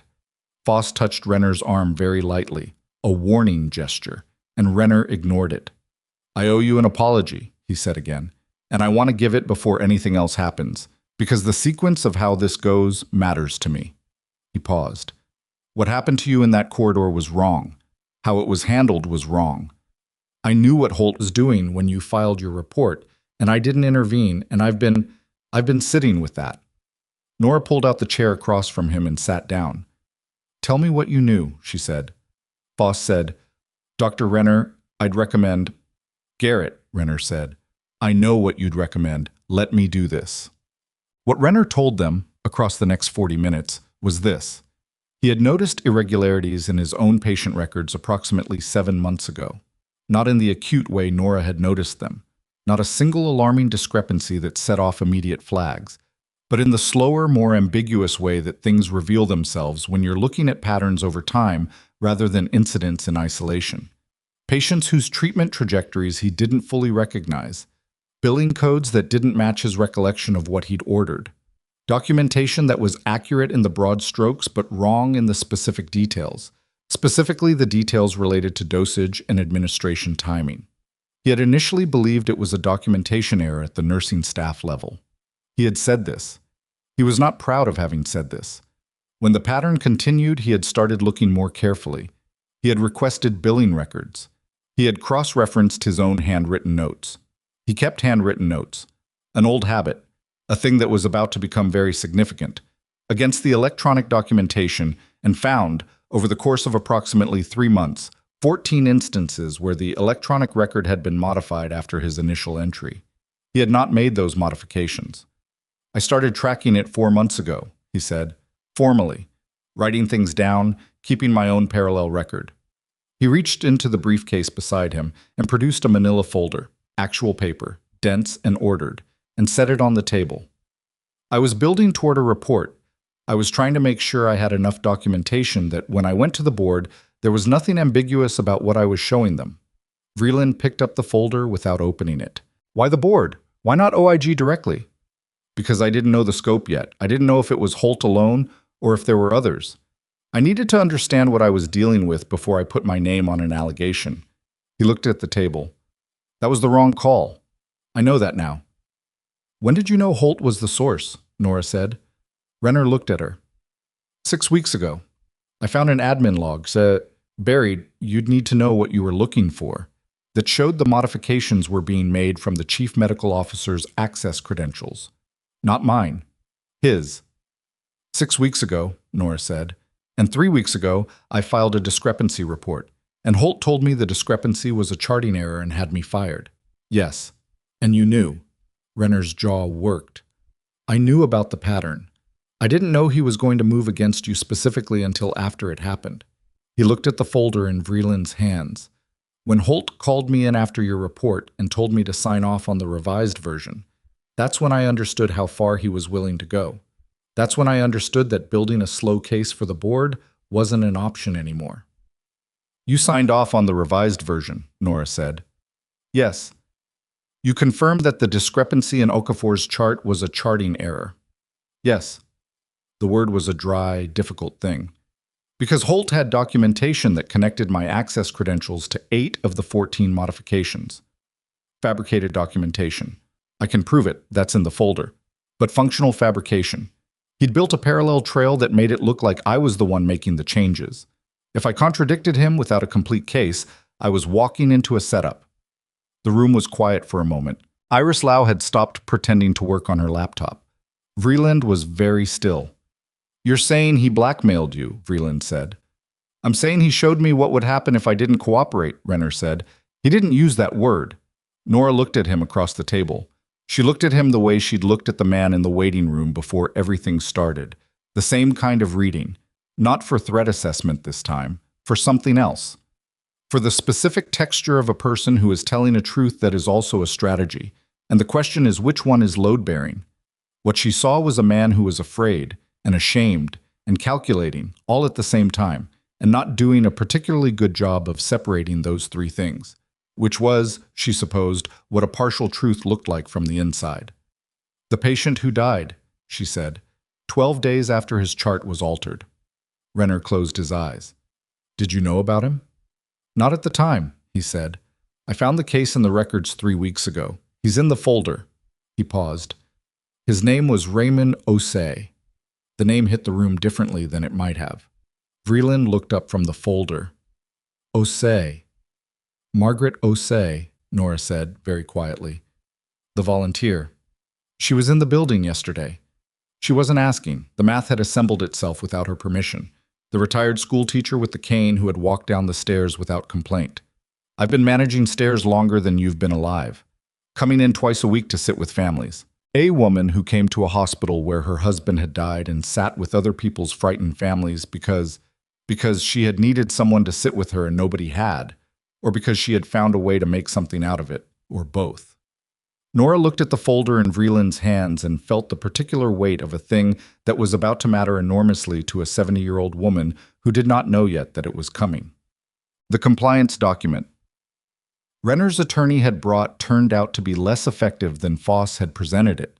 Vreeland's legal team called in at 9:40 and spent 12 minutes explaining, in the patient and remorseless language of people who have done this before, why the compliance filing did not supersede the federal preservation order and in fact created an additional documentation trail that would be useful in establishing when hospital administration had become aware of the investigation timeline. Foss took the call outside. When he came back in, his expression was the same, but his energy was different. The compact, preemptive quality had gone slightly hollow. Dr. Renner, Vreeland said, I want to be clear about your position. The documentation you've provided this morning is significant. The parallel records, the admin log, the fabricated credential trail. This is material evidence, and it will be taken seriously. She folded her hands on the table. At the same time, you signed off on the revision of Gerald Okafor's chart. You participated, even under duress, in the suppression of a legitimate discrepancy report. Those facts don't disappear. I understand, Renner said.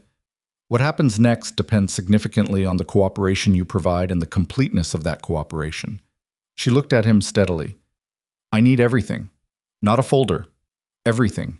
Every conversation with Holt, every document you have, every date and time and method of contact.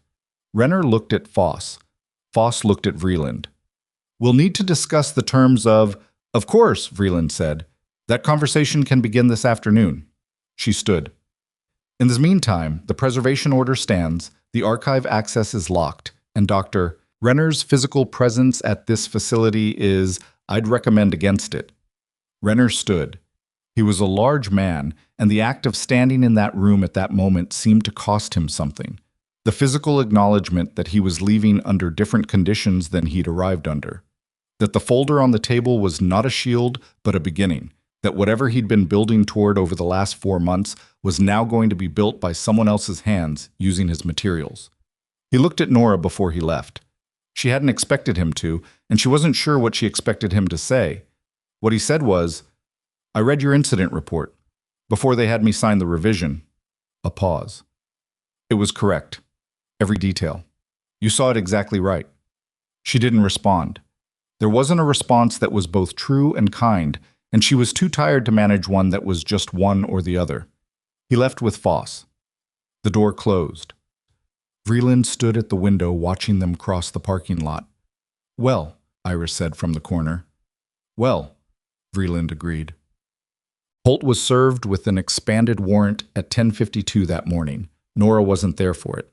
She was in the East Corridor, sitting on the same stretch of floor where she'd sat with Briggs the night before, eating a vending machine sandwich that was approximately a C- as food, but was functioning as something to do with her hands, while her body tried to decide whether the last 24 hours had actually happened. She heard about it from Patrice, who had come in for her shift and appeared to have developed a secondary function as an information relay system, stopping by the corridor with a coffee that was actually hot, and the crisp, particular expression of a woman who has waited a long time to see something and is now seeing it. 2 investigators and a state licensing board representative, Patrice said. Holt's assistant said he didn't say anything, just asked for 5 minutes, which they gave him, and then he came out and went with them. Where's he now? They took him off site, I don't know where. Patrice sat down against the wall, which Nora had not expected. Patrice was not generally a person who sat on floors, but she did it with the decisive air of someone who has decided this situation warrants it. The board rep went to the administrative wing after. She's in the executive conference room with 2 of the board members who came in an hour ago. What about Renner's patients, the 14 cases? Vreeland's team is pulling them now.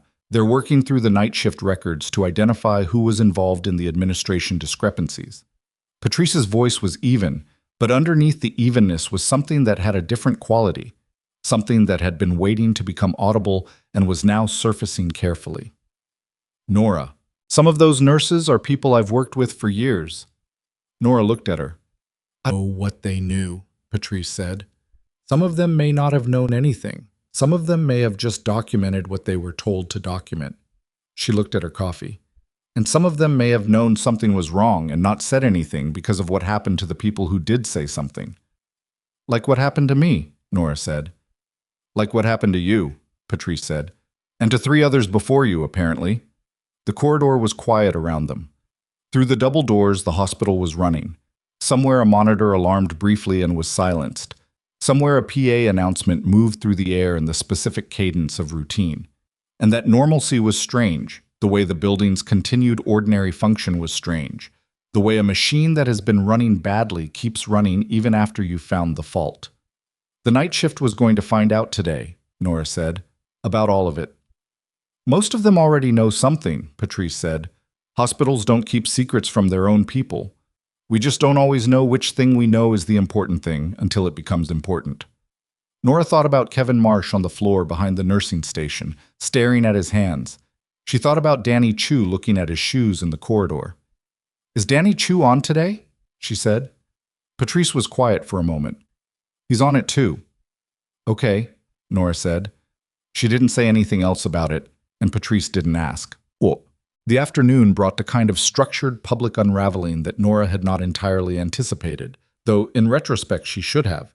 When an institution under federal investigation is also a regional medical center in a mid-sized town, the information does not stay inside the building. By noon, 2 local television news crews were in the parking lot.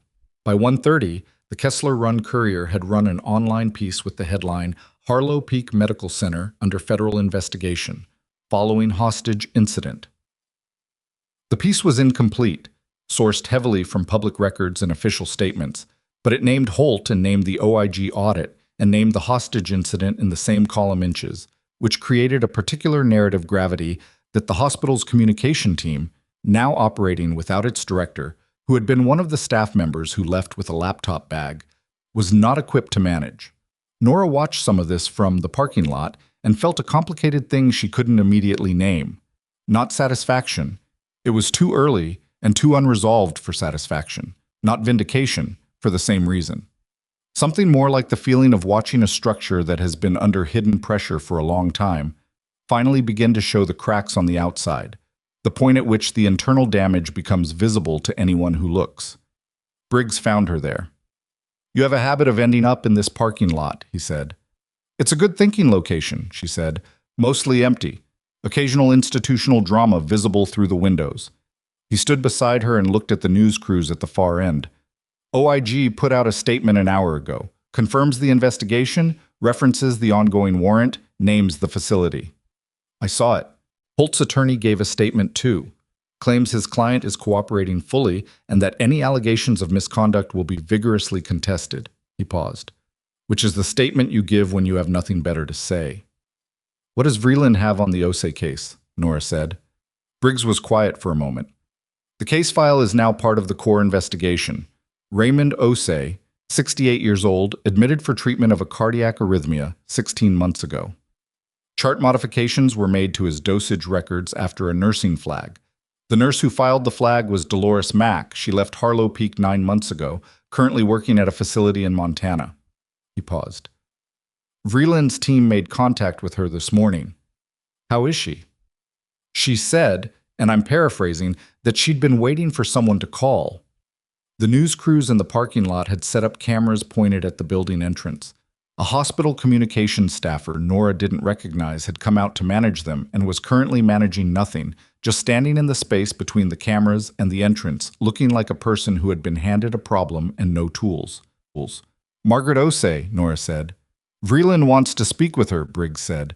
"They're trying to locate her contact information." "She's a volunteer twice a week," Nora thought. "Tuesdays and Thursdays. She comes in at 10. Briggs looked at her. "I talked to her," Nora said. "She talked to a lot of people. That was the whole point of what she did here." She looked at the building. "She was in the building yesterday because she comes every Tuesday. She was in the waiting room when it started because she was on her way to the volunteer station. A woman who had lost her husband in this building and came back twice a week to sit with other people's frightened families. Nora had not known, when she'd helped Margaret Osei down a staircase in a dim emergency corridor, what Margaret Osei had lost in this building. She knew now, and the knowledge restructured the memory, gave it a different weight. "I'll call her," Nora said. Briggs started to say something about official channels. "I'll call her and ask if she's willing to speak with Vreeland," Nora said. "That's not an official channel problem. That's one person calling another person." She looked at him. "She deserves to hear this from someone she's met, not a cold call from an investigator." He thought about this. "Fair," he said. She called Margaret Osei from a bench near the east entrance, in the cold afternoon air with the mountains visible in the distance, doing what Wyoming mountains do, which is simply exist at a scale that makes human problems seem briefly appropriately sized. Margaret answered on the third ring with a voice that was alert and composed and gave nothing away, which Nora had come to understand was simply how Margaret Osei was built. "It's Nora Voss," she said, "the nurse who helped you on the stairs yesterday." A brief pause. "I know who you are," Margaret said. "I know considerably more about who you are today than I did yesterday." Another pause. "I've been watching the news." "There's an investigator who wants to speak with you," Nora said. "About your husband, about what happened to him in this hospital." She kept her voice even and let the information carry itself, without softening it into something that wasn't true. I don't have all the details, but I believe there's evidence that what happened to him wasn't what they told you it was.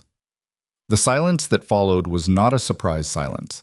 It was the silence of a person receiving confirmation of something they have lived alongside for a long time without being able to name.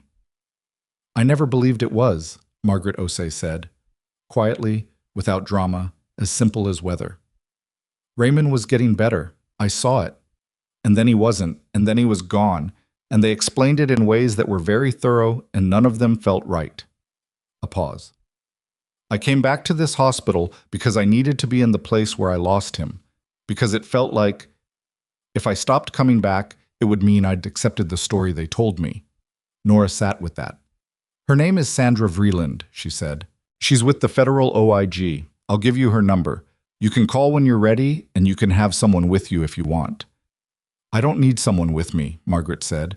I've been handling things alone for 16 months. I know, Nora said. I just wanted you to know it was an option. A breath on the line, then, you helped me down those stairs yesterday. You didn't need much help. No, Margaret agreed, but it was offered. A pause that had something in it. Not warmth exactly, something more careful than warmth, more earned. I'll call her today. They said goodbye. Nora sat on the bench for a moment after the call ended, looking at the mountains, and let the weight of it settle without trying to process it too quickly into something manageable. At 3:15 that afternoon, the Harlow Peak Medical Center Board of Directors held an emergency session that Nora knew about because Patrice texted her the words "it's happening," and then a sequence of updates in real time, which Nora read from the bench because she hadn't quite gotten up yet. Holt's employment had been suspended pending investigation. An interim administrator, a woman named Dr. Sarah Quillen, who had been the deputy director of a trauma center in Denver, had been contacted by the board chair and was flying in that evening. Renner's surgical privileges had been suspended pending the OIG review, which was both appropriate and, given the fabricated credential trail Holt had built against him, more complicated than it appeared. Two other attending physicians whose billing records had been flagged in Vreeland's expanded audit were placed on administrative leave. The board's statement, released at 4 o'clock, was 2 paragraphs of institutional language that said very little and acknowledged the investigation and expressed commitment to patient safety in the calibrated tones of an organization that has been advised by its own legal team and is threading a very specific needle between transparency and liability. Vreeland's office released its own statement 40 minutes later, which was shorter and said considerably more, including the confirmation that criminal referrals were being prepared and that affected patients and their families would be contacted directly by the investigation team. Nora read both statements on her phone in the parking lot and then put her phone in her pocket and looked at the building. She had worked in that building for 3 years. She knew where the good coffee was and which elevator was slowest and which attending was worth asking for a second opinion and which patients in the long-term treatment bays knew the nurses by name. She knew that the east maintenance corridor smelled like industrial cleaner and something older, and that the emergency lighting was sparser on the second floor, and that the rooftop door code was 4772 because she'd asked facilities once and nobody thought it was important information. She had been walked out of that building with her badge on the floor, and she had gone back in, and she was sitting in the parking lot now with no badge and no employment, and a signed statement with the OIG and a voicemail from a Washington number she hadn't called back yet. Her phone buzzed. Briggs. She answered. Vreeland needs you inside, he said. Now. Something in his tone was different from any previous version of it. Not alarmed. Briggs wasn't built for alarmed, but sharpened in a specific way, the way a person sharpens when they're looking at something they hadn't expected to see. What happened? She said. Iris Lau, he said. She's been working through the archive data all day. She found something in the access logs from 14 months ago. The modifications to Raymond Osei's chart. He paused. They weren't made from Holt's credentials. They weren't made from Renner's credentials. Nora stood up from the bench.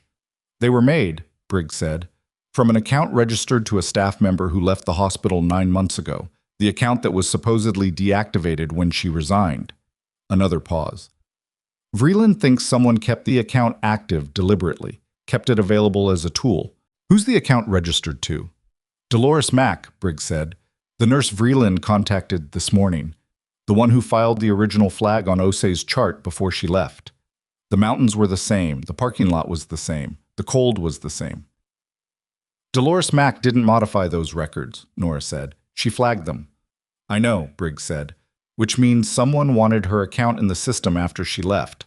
Someone kept it active, kept the credentials functional, and used her login to make the Osei modifications after she was already gone. To frame her, Nora said, or to have her available as a frame if they ever needed one. That's Vreeland's read. His voice was careful now, with the specific care of someone standing at the edge of something that's larger than it looked from the outside. But there's a problem.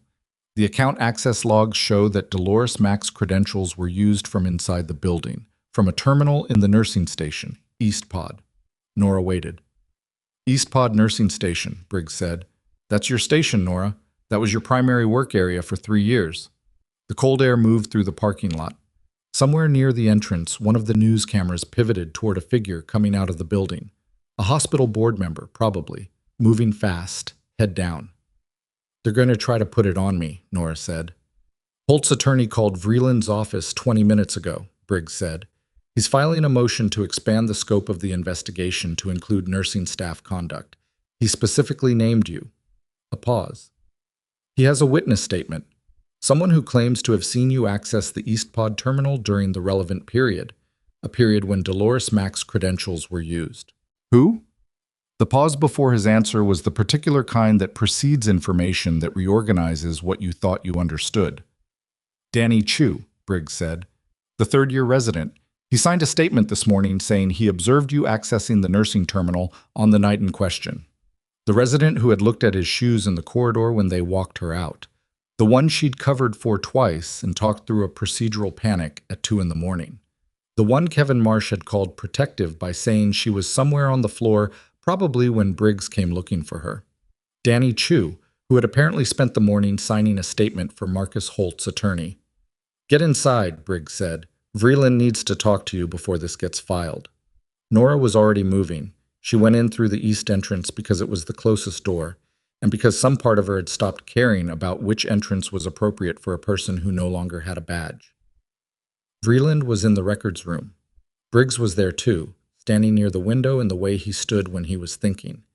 Still, weight distributed evenly, the posture of someone who has learned that stillness is not the same as inaction. Iris Lau was at her laptop with the expression of someone who has found something and is currently running it against 3 other things to make sure it means what she thinks it means. Nora sat down. She didn't wait for anyone to tell her to. Tell me about the terminal, Vreeland said. East Pod Nursing Station, there are 4 terminals. I use the one closest to Bay 9 most often because the cable on Bay 7's terminal was loose and the system would drop connection mid-entry. Anyone who worked that pod regularly knew this. She looked at Vreeland steadily. Anyone who wanted to claim they saw me at a terminal would know to say East Pod. It's specific enough to sound credible and vague enough to cover any of 4 machines. Chu's statement says he observed you accessing the terminal on the evening of the 14th of last month.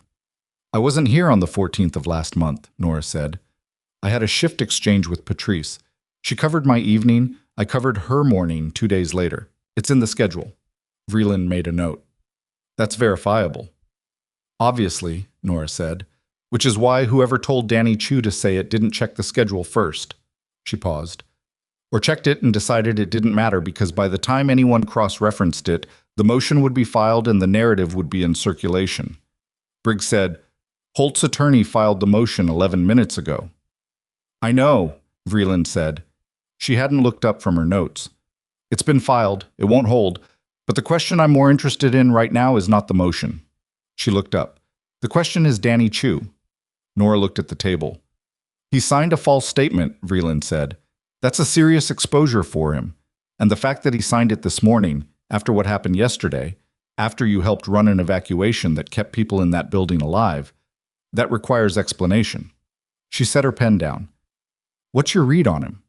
This question was direct, and Nora took it seriously. She thought about Danny Chu the way she'd thought about Darren Polk in the waiting room. Not about what she felt, which was a complicated and not entirely clean thing, but about what she actually knew. He's 29, she said. 3rd year. He's good. Genuinely good, better instincts than most people give him credit for. He's also terrified about his position here. He's on a visa status that's tied to his residency placement. I don't know the details, but I know it's complicated. Someone told me once that he can't just transfer programs, that any break in his placement would create a problem with his status. She looked at her hands. He's been covering for attending since he started here because he doesn't feel like he has the standing to push back. Vreeland absorbed this. So, someone offered him something, or threatened him with something, or told him a version of events that led him believe he was doing the right thing, Nora said. That's not the same as someone who made a choice. That's someone who was put in a position where every option looked bad and he picked the one that felt survivable. She paused. I'm not saying it was right. I'm saying it's what happened. Briggs was watching her. She didn't look at him. I need to speak with him, Vreeland said, before the end of his shift, and I need the schedule confirmation on the 14th. She stood. Iris? Already pulling it, Iris said without looking up. The schedule took 4 minutes to pull and 45 seconds to confirm. The 14th showed Patrice Sully covering Nora's evening shift, signed off by the charge coordinator, time-stamped in the system 3 days prior to the date in question. The shift exchange was documented in 2 places and initialed by Kevin Marsh as the charge on duty. Nora was not in the building on the evening Dolores Mack's credentials were used to modify Raymond Osei's chart. She was also, Iris noted, and this came out in a flat, almost incidental tone that did not match its significance, not the only person whose presence on the floor could be ruled out by the schedule data. The terminal access log for Dolores Mack's credentials showed the login occurred at 11:47 in the evening. The schedule showed 3 nursing staff on East Pod at that hour. Cross-referenced against badge swipe data for the building, entry and exit logs tied to staff credentials. Only one person in the entire hospital was in close proximity to that terminal at that specific time who was not otherwise documented as being in a different location. Iris turned her laptop around and set it on the table facing Vreeland. Vreeland looked at the screen. Her expression did not change, which was, by now, how Nora knew it was significant.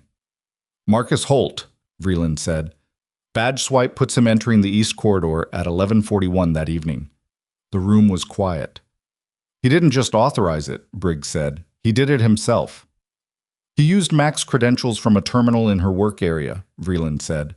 14 months ago, she was still employed here. Her account was active. I used her login to make the changes and then kept the account live after she resigned, so it remained available. A tool with a name attached to it that wasn't his. And when the tool needed to become a weapon, Nora said, he pointed it at me instead. Danny Chu came in at 2 o'clock, looking like a man who had not slept and had spent the hours he wasn't sleeping, rehearsing something and had now arrived at the place where the rehearsal ended and the actual thing began. He was in his scrubs, which meant he'd intended to work his shift, which meant he'd made some decision about how to carry the weight of the morning into the afternoon, and Nora could see by the way he stopped when he saw her in the corridor that the decision was not as settled as he'd hoped. She had asked Vreeland for 5 minutes with him before the formal interview. Vreeland had looked at her for a long moment and said yes. She and Danny stood in the East Corridor, the same corridor she'd moved patients through, the same corridor she'd walked with Briggs, the corridor that was beginning to feel like the spine of this entire story. And she looked at him and let him be uncomfortable for a moment without rushing past it. I know about the statement, she said. He looked at the wall. I'm not going to tell you what to do, she said. That's not why I'm here. She paused. I want you to know 2 things. First, I wasn't here on the 14th. The schedule proves it. Whatever they told you about what you saw, the timeline doesn't work. He was very still. Second, she said, I know why you signed it. I'm not saying it was right. I'm saying I understand the shape of the situation you were in. She looked at him until he met her eyes. But the shape of the situation has changed, significantly. And the thing that felt like the survivable option this morning is going to look very different by this afternoon. Danny Chu looked at her. He was a good doctor. She believed that, had believed it before any of this, still believed it now. He was also 29 years old and had been placed in a position that no 29-year-old without institutional backing was equipped to navigate cleanly. And he had made a bad decision in a bad situation, which was a category of thing that Nora understood better than she wished she did. What do I do? He said. It wasn't quite a question. It was more like a person saying out loud the thing they'd already decided. Go talk to Vreeland, she said. Tell her everything, all of it, who approached you, what they told you, what they asked you to say. She's not going after residents who got used. She's going after the people who did the using. She paused. Your visa status.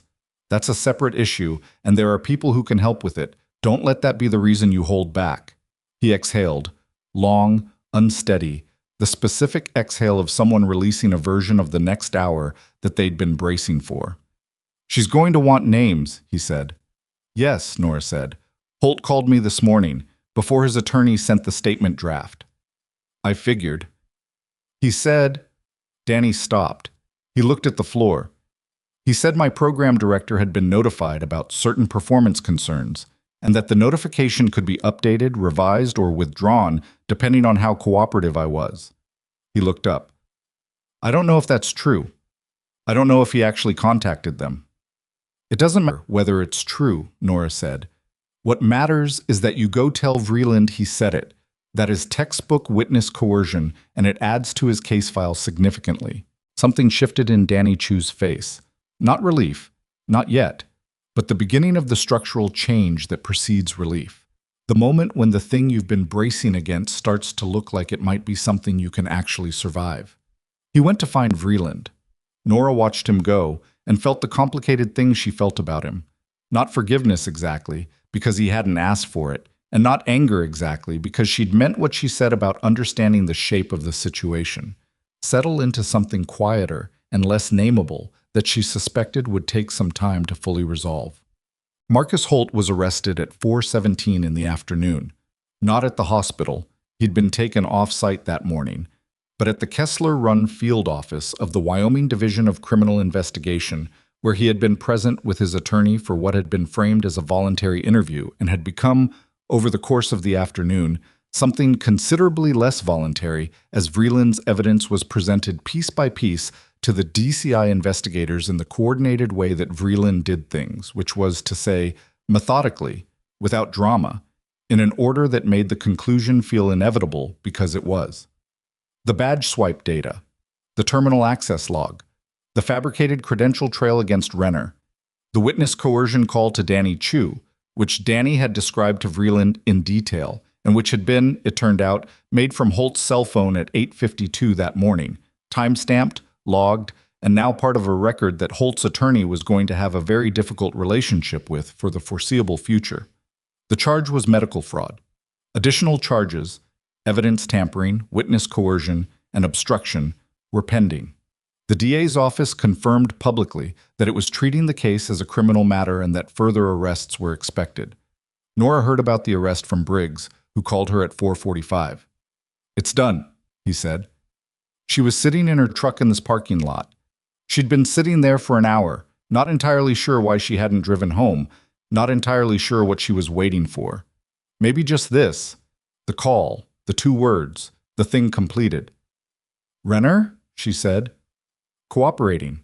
His attorney worked out a framework with Vreeland's office this afternoon. He'll face charges related to the chart revision and the suppression of your report, but the cooperation and his own documentation work, the parallel records he kept, will factor into how those charges are handled. A pause. He's not walking away from this, but he's walking away from it differently than Holt. The patients, she said, the affected families. Vreeland's team is contacting them directly, starting tomorrow, the Osei family today. He paused. Margaret called Vreeland this afternoon. Vreeland told me afterward that it was one of the cleaner interviews she's conducted in 16 years. She said Margaret asked questions, took notes, and at the end said she would be available for whatever the process required. Nora looked at the building. The news cameras were still there, smaller now, 1 crew instead of 2, the story transitioning from breaking to developing in the way that stories do. The nurses who were pushed out before me, she said. The 3 others. They're being contacted. Their personnel records will be reviewed. The terminations that were retaliatory, and Vreeland believes all 3 qualify, will be addressed through the labor board process and separately through the civil case that will follow the criminal proceedings. That's going to take time. Yes, Briggs said. It's going to take time. She accepted that. It was the correct answer, and she was tired enough of incorrect answers that the correct one, even when it was hard, landed with a kind of relief. Vreeland wants to meet with you tomorrow, Briggs said. Formal debrief. She also said to tell you that your signed statement from last night has been submitted as primary evidence and is, I'm quoting, exactly as precise and complete as she would expect given the source. That's a very Vreeland compliment. She's a very Vreeland person. A pause, and something shifted slightly in his voice. The same slight shift she'd heard before, the one she'd learned to read as Briggs departing from the operational and moving into something adjacent to it. There's also a woman in Washington who's been trying to reach you. I know, Nora said. I have her voicemail. She's patient, Briggs said, but she's also serious, for what it's worth. It's worth something, Nora said. She said goodbye to Briggs and sat with the phone in her lap and the building in front of her and the mountains behind the building doing what they always did, which was be there, large and indifferent, and somehow useful precisely because of their indifference. She called the Washington number 7. The woman's name was Colonel Denise Farrow, and she was the director of a joint civilian-military medical readiness initiative that operated under a framework Nora had vaguely known existed and had never expected to be relevant to her life. The curriculum she'd described in her earlier message was real. It was in development. It had funding. It had institutional backing from both a military medical command and a consortium of civilian trauma centers. And what it didn't have was someone who could build the bridge between the two worlds from inside out rather than from outside in. Most people who try to do this work come from one side or the other, Farrow said. They know battlefield medicine or they know civilian ER protocol, and they translate between them, which works up to a point. What you did yesterday, the way you moved between both modes without losing either, that's not translation, that's fluency. A pause. We've been looking for fluent. Where would this be based? Nora said. Initially, Fort Carver in Colorado. There's a joint training facility there that's been used for simulation work. Eventually, we'd want the curriculum portable, regional implementation at civilian trauma centers. The kind of places that are far enough from major cities that federal response times aren't reliable. Places like Kessler Run, Wyoming, Nora thought. Places like the 6 counties that Harlow Peak Medical Center served. What does the role look like? Building the curriculum from scratch, hiring the training staff, teaching the foundational courses yourself initially, which means you'd need to recertify your tactical credentials. We'd support that process. After the first cohort, you'd move into oversight and development. Another pause. We can talk about the specifics in person, if you're interested. Nora looked at the mountains. She had come to Kessler Run for quiet. She had found, instead, 3 years of watching a hospital run badly, and one day of everything she'd tried to leave behind coming back to her with a force that she hadn't entirely chosen and couldn't entirely explain. She had run through a maintenance corridor on a bad knee feeding tactical intelligence to a response team, and she had done it because there were people inside who needed help, and she knew how to help them.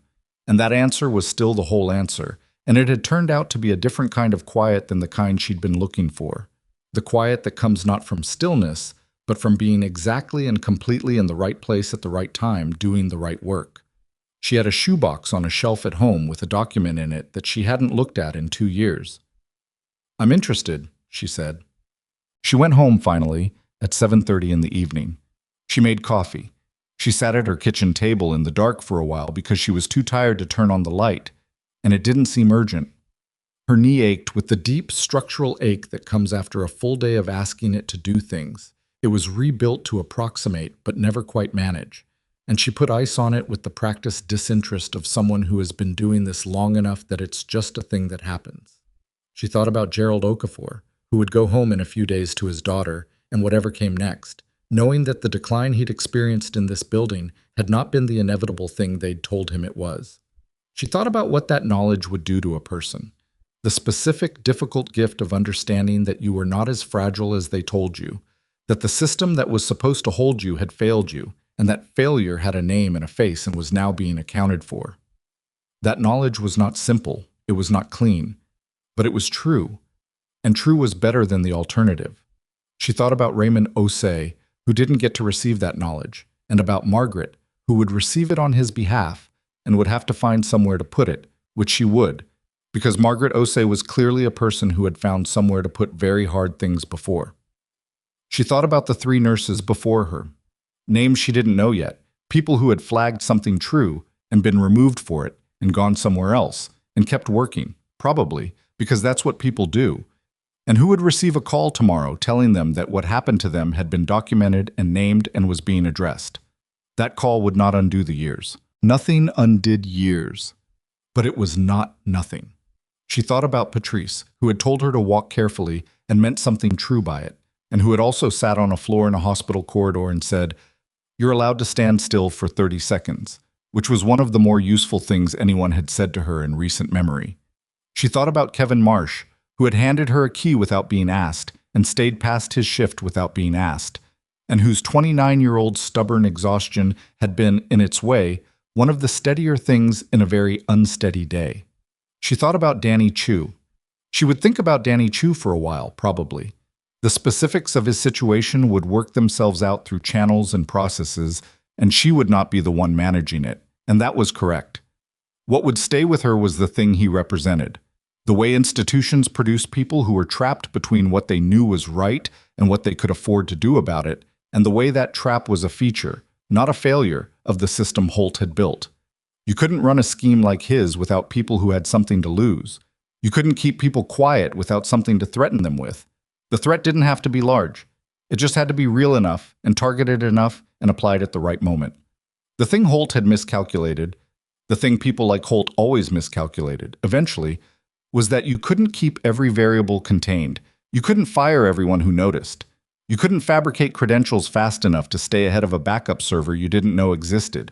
You couldn't coerce a witness without leaving a time-stamped call record, and you couldn't build a false trail without the original trail existing somewhere waiting to be found. The original trail always existed somewhere. Nora had put it in writing, with her name on it, and they'd modified it, and the modification and the original now existed side by side in a federal archive. And that was the thing about truth that the people who built structures around hiding it always failed to fully account for. It was not fragile. It did not require protection or maintenance or someone in the right place at the right time. It simply was, and stayed, and waited. She had been waiting too, in her way. Not consciously, not strategically. She had not come to Harlow Peak Medical Center with a plan to expose anything, had not flagged Gerald Okafor's chart as part of some larger purpose. She had flagged it because the numbers were wrong, and patients died when numbers were wrong, and she had signed her name to the flag because anonymity had never felt like a viable option to her. Not in the context of something that mattered. That had always been the thing. Not bravery. Bravery was a word people applied from the outside to decisions that, from the inside, didn't feel like choices so much as the absence of any alternative that she could actually live with. She got up and went to the closet and took the shoebox off the shelf. She opened it.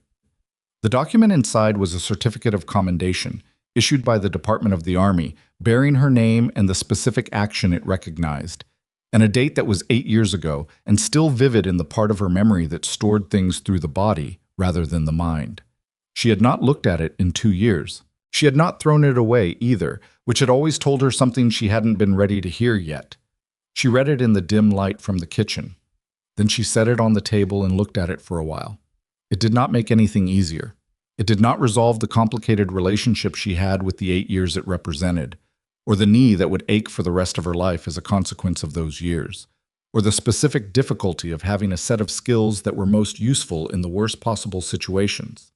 It did not tell her whether what was coming next, the curriculum, the retraining, the work of building something from scratch for people who would need it in the exact kind of moment she'd just lived through, was going to be worth what it cost.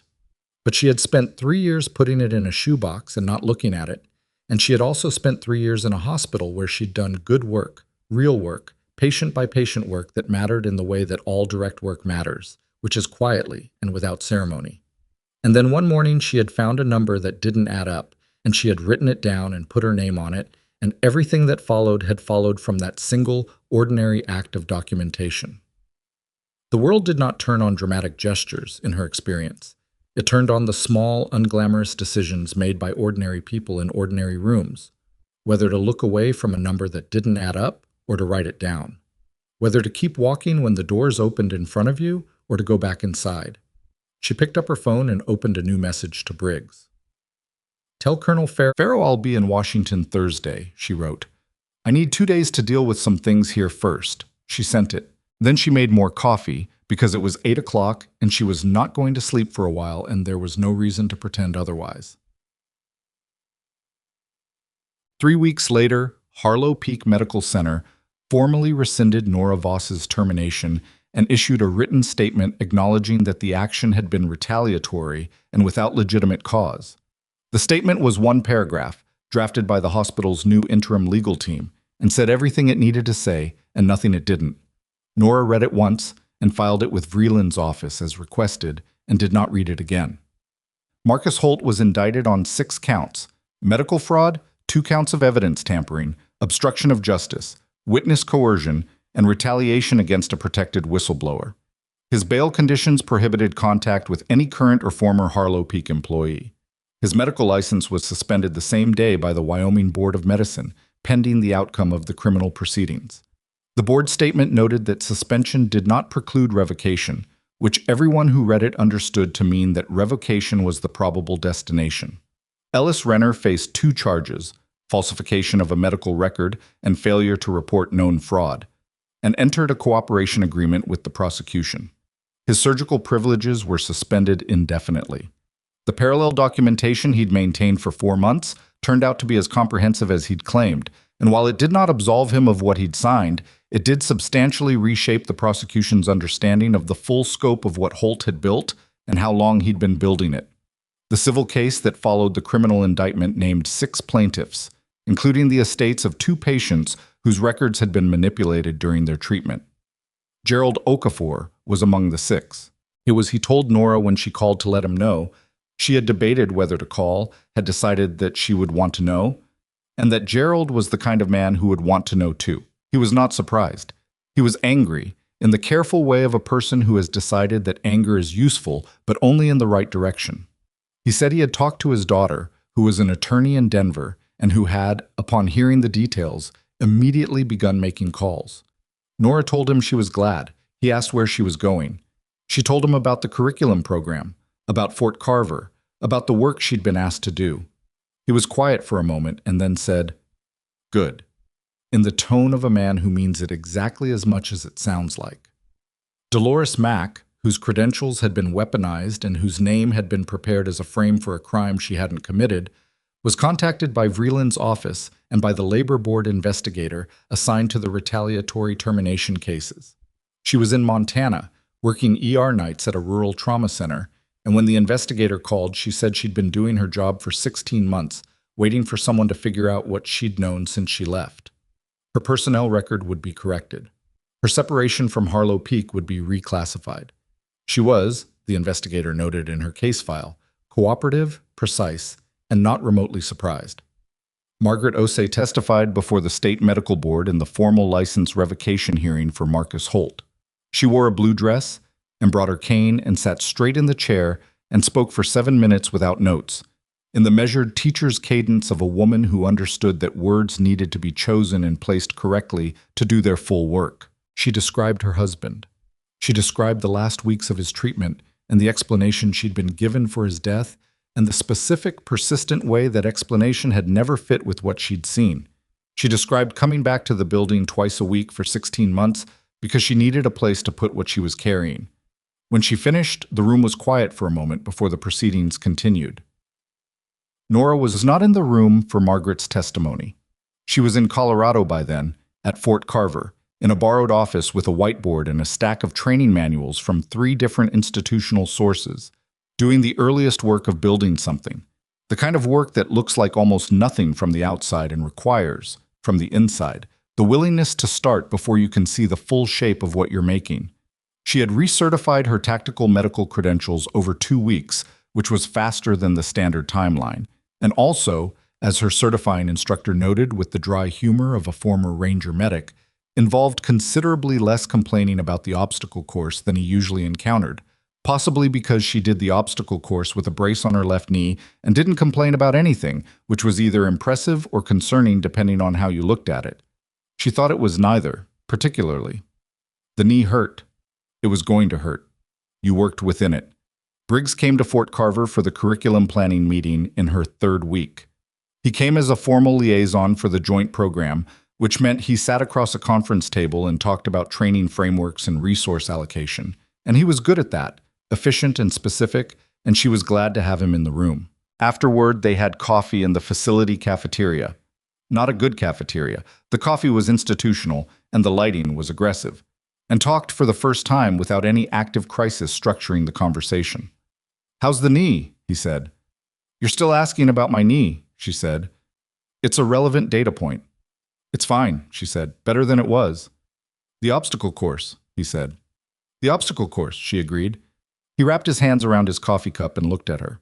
Not with the assessing look he'd used on the service road or in the corridor, something that had less functional purpose and more just looking in it, which she had noticed and decided to acknowledge by not acknowledging it, which was the kind of thing she was neither very good at nor entirely willing to become better at on any particular schedule. "You know what struck me," he said, "about watching the footage from the hospital?" She hadn't known there was footage. She looked at him. "Security cameras. The ones in the ER corridor." He paused. "You moved through that building for almost an hour with no gear, no radio, no authorization, a compromised leg, and no guarantee anyone was going to get out. You never hesitated." "I hesitated," she said. "When?" She thought about the maintenance corridor, the moment at the base of the north stairwell, doing the math on the window. "Twice," she said, briefly. "That's not what it looked like." "It never looks like what it is," she said. "That's sort of the point." He considered this. "What was the second time?" "When I was in the East Corridor listening to the negotiator, and it was working, and I knew it was working, but I didn't know yet if it was going to be enough." She looked at her coffee. "That was the one that was actually hard, because you couldn't do anything." "Because I couldn't do anything," she said, "and I had to trust that the people who could were going to." He nodded once, slow. "Was that difficult for you?" "Moderately," she said. He looked like he was not entirely surprised by that answer. The curriculum she built over the following months was called the Integrated Crisis Response Protocol, a name that was accurate and completely insufficient to describe what it actually was, which was a framework for teaching people who had spent their careers in civilian medicine how to think under conditions that civilian medicine was not designed for, and teaching people who had spent their careers in military medicine how to function within the civilian infrastructure they would inevitably encounter in any large-scale domestic crisis. It covered triage under active threat conditions. It covered communication protocols for environments where standard channels had failed. It covered the specific problem of patient mobility during an active scene, which was the thing she'd improvised her way through in the Harlow Peak maintenance corridor, and which, it turned out, had almost no dedicated literature and almost no standard training framework, and which her certifying instructor, upon reading her draft module on the subject, described as filling a gap that's been leaking for 15 years. She wrote it in plain language, in American English, in the voice of someone who had done the thing and was not trying to make it sound more elegant than it was. It did not describe outcomes as smooth or complete.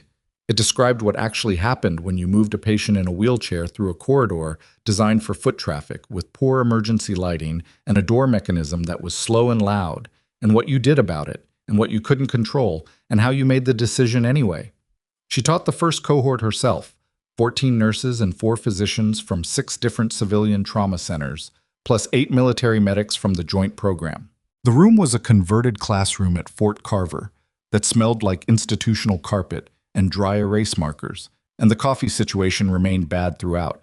And on the third day, one of the nurses from a rural trauma center in Nebraska asked her why she hadn't just kept walking when they threw her out of the hospital, and the room went quiet. She thought about it for a moment. "Because there were people inside who needed help, and I knew how to help them," she said. The nurse looked at her. "That's it?" "That's it," Nora said. It was still the whole answer. It had always been the whole answer. The badge on the floor, the 7 faces looking away, the cold Wyoming air on her face, and then the sound of the first scream. And between those things and whatever came after, a decision that was not really a decision, just the body's acknowledgement of what kind of person it had agreed to be. You didn't choose the skills you carried. You chose what you did with them. You didn't choose the moment when they were needed. You chose whether to walk past it. She had not walked past it. She had gone back in. And the things that had been broken and buried and falsified and silenced in that building had come into the light not because of a dramatic intervention or a perfect plan, but because one person had written down a number that didn't add up and put her name on it, and because that act, ordinary and insufficient and exactly right, had been the first domino in a sequence that no one had fully controlled and no one had fully stopped. The nurse from Nebraska was still looking at her. "Is that really enough?" she asked. Not challenging, genuinely asking, the way people ask when they're trying to figure out whether they could do the same thing. "No," Nora said. "It's not enough. Nothing is ever quite enough." She looked at the room, 14 nurses, 4 physicians, 8 medics, and the morning light coming through windows that needed cleaning, and the smell of bad coffee and dry erase markers, and the first module of something she had built from nothing waiting on the whiteboard behind her. "But it's where you start." She turned back to the whiteboard. She started.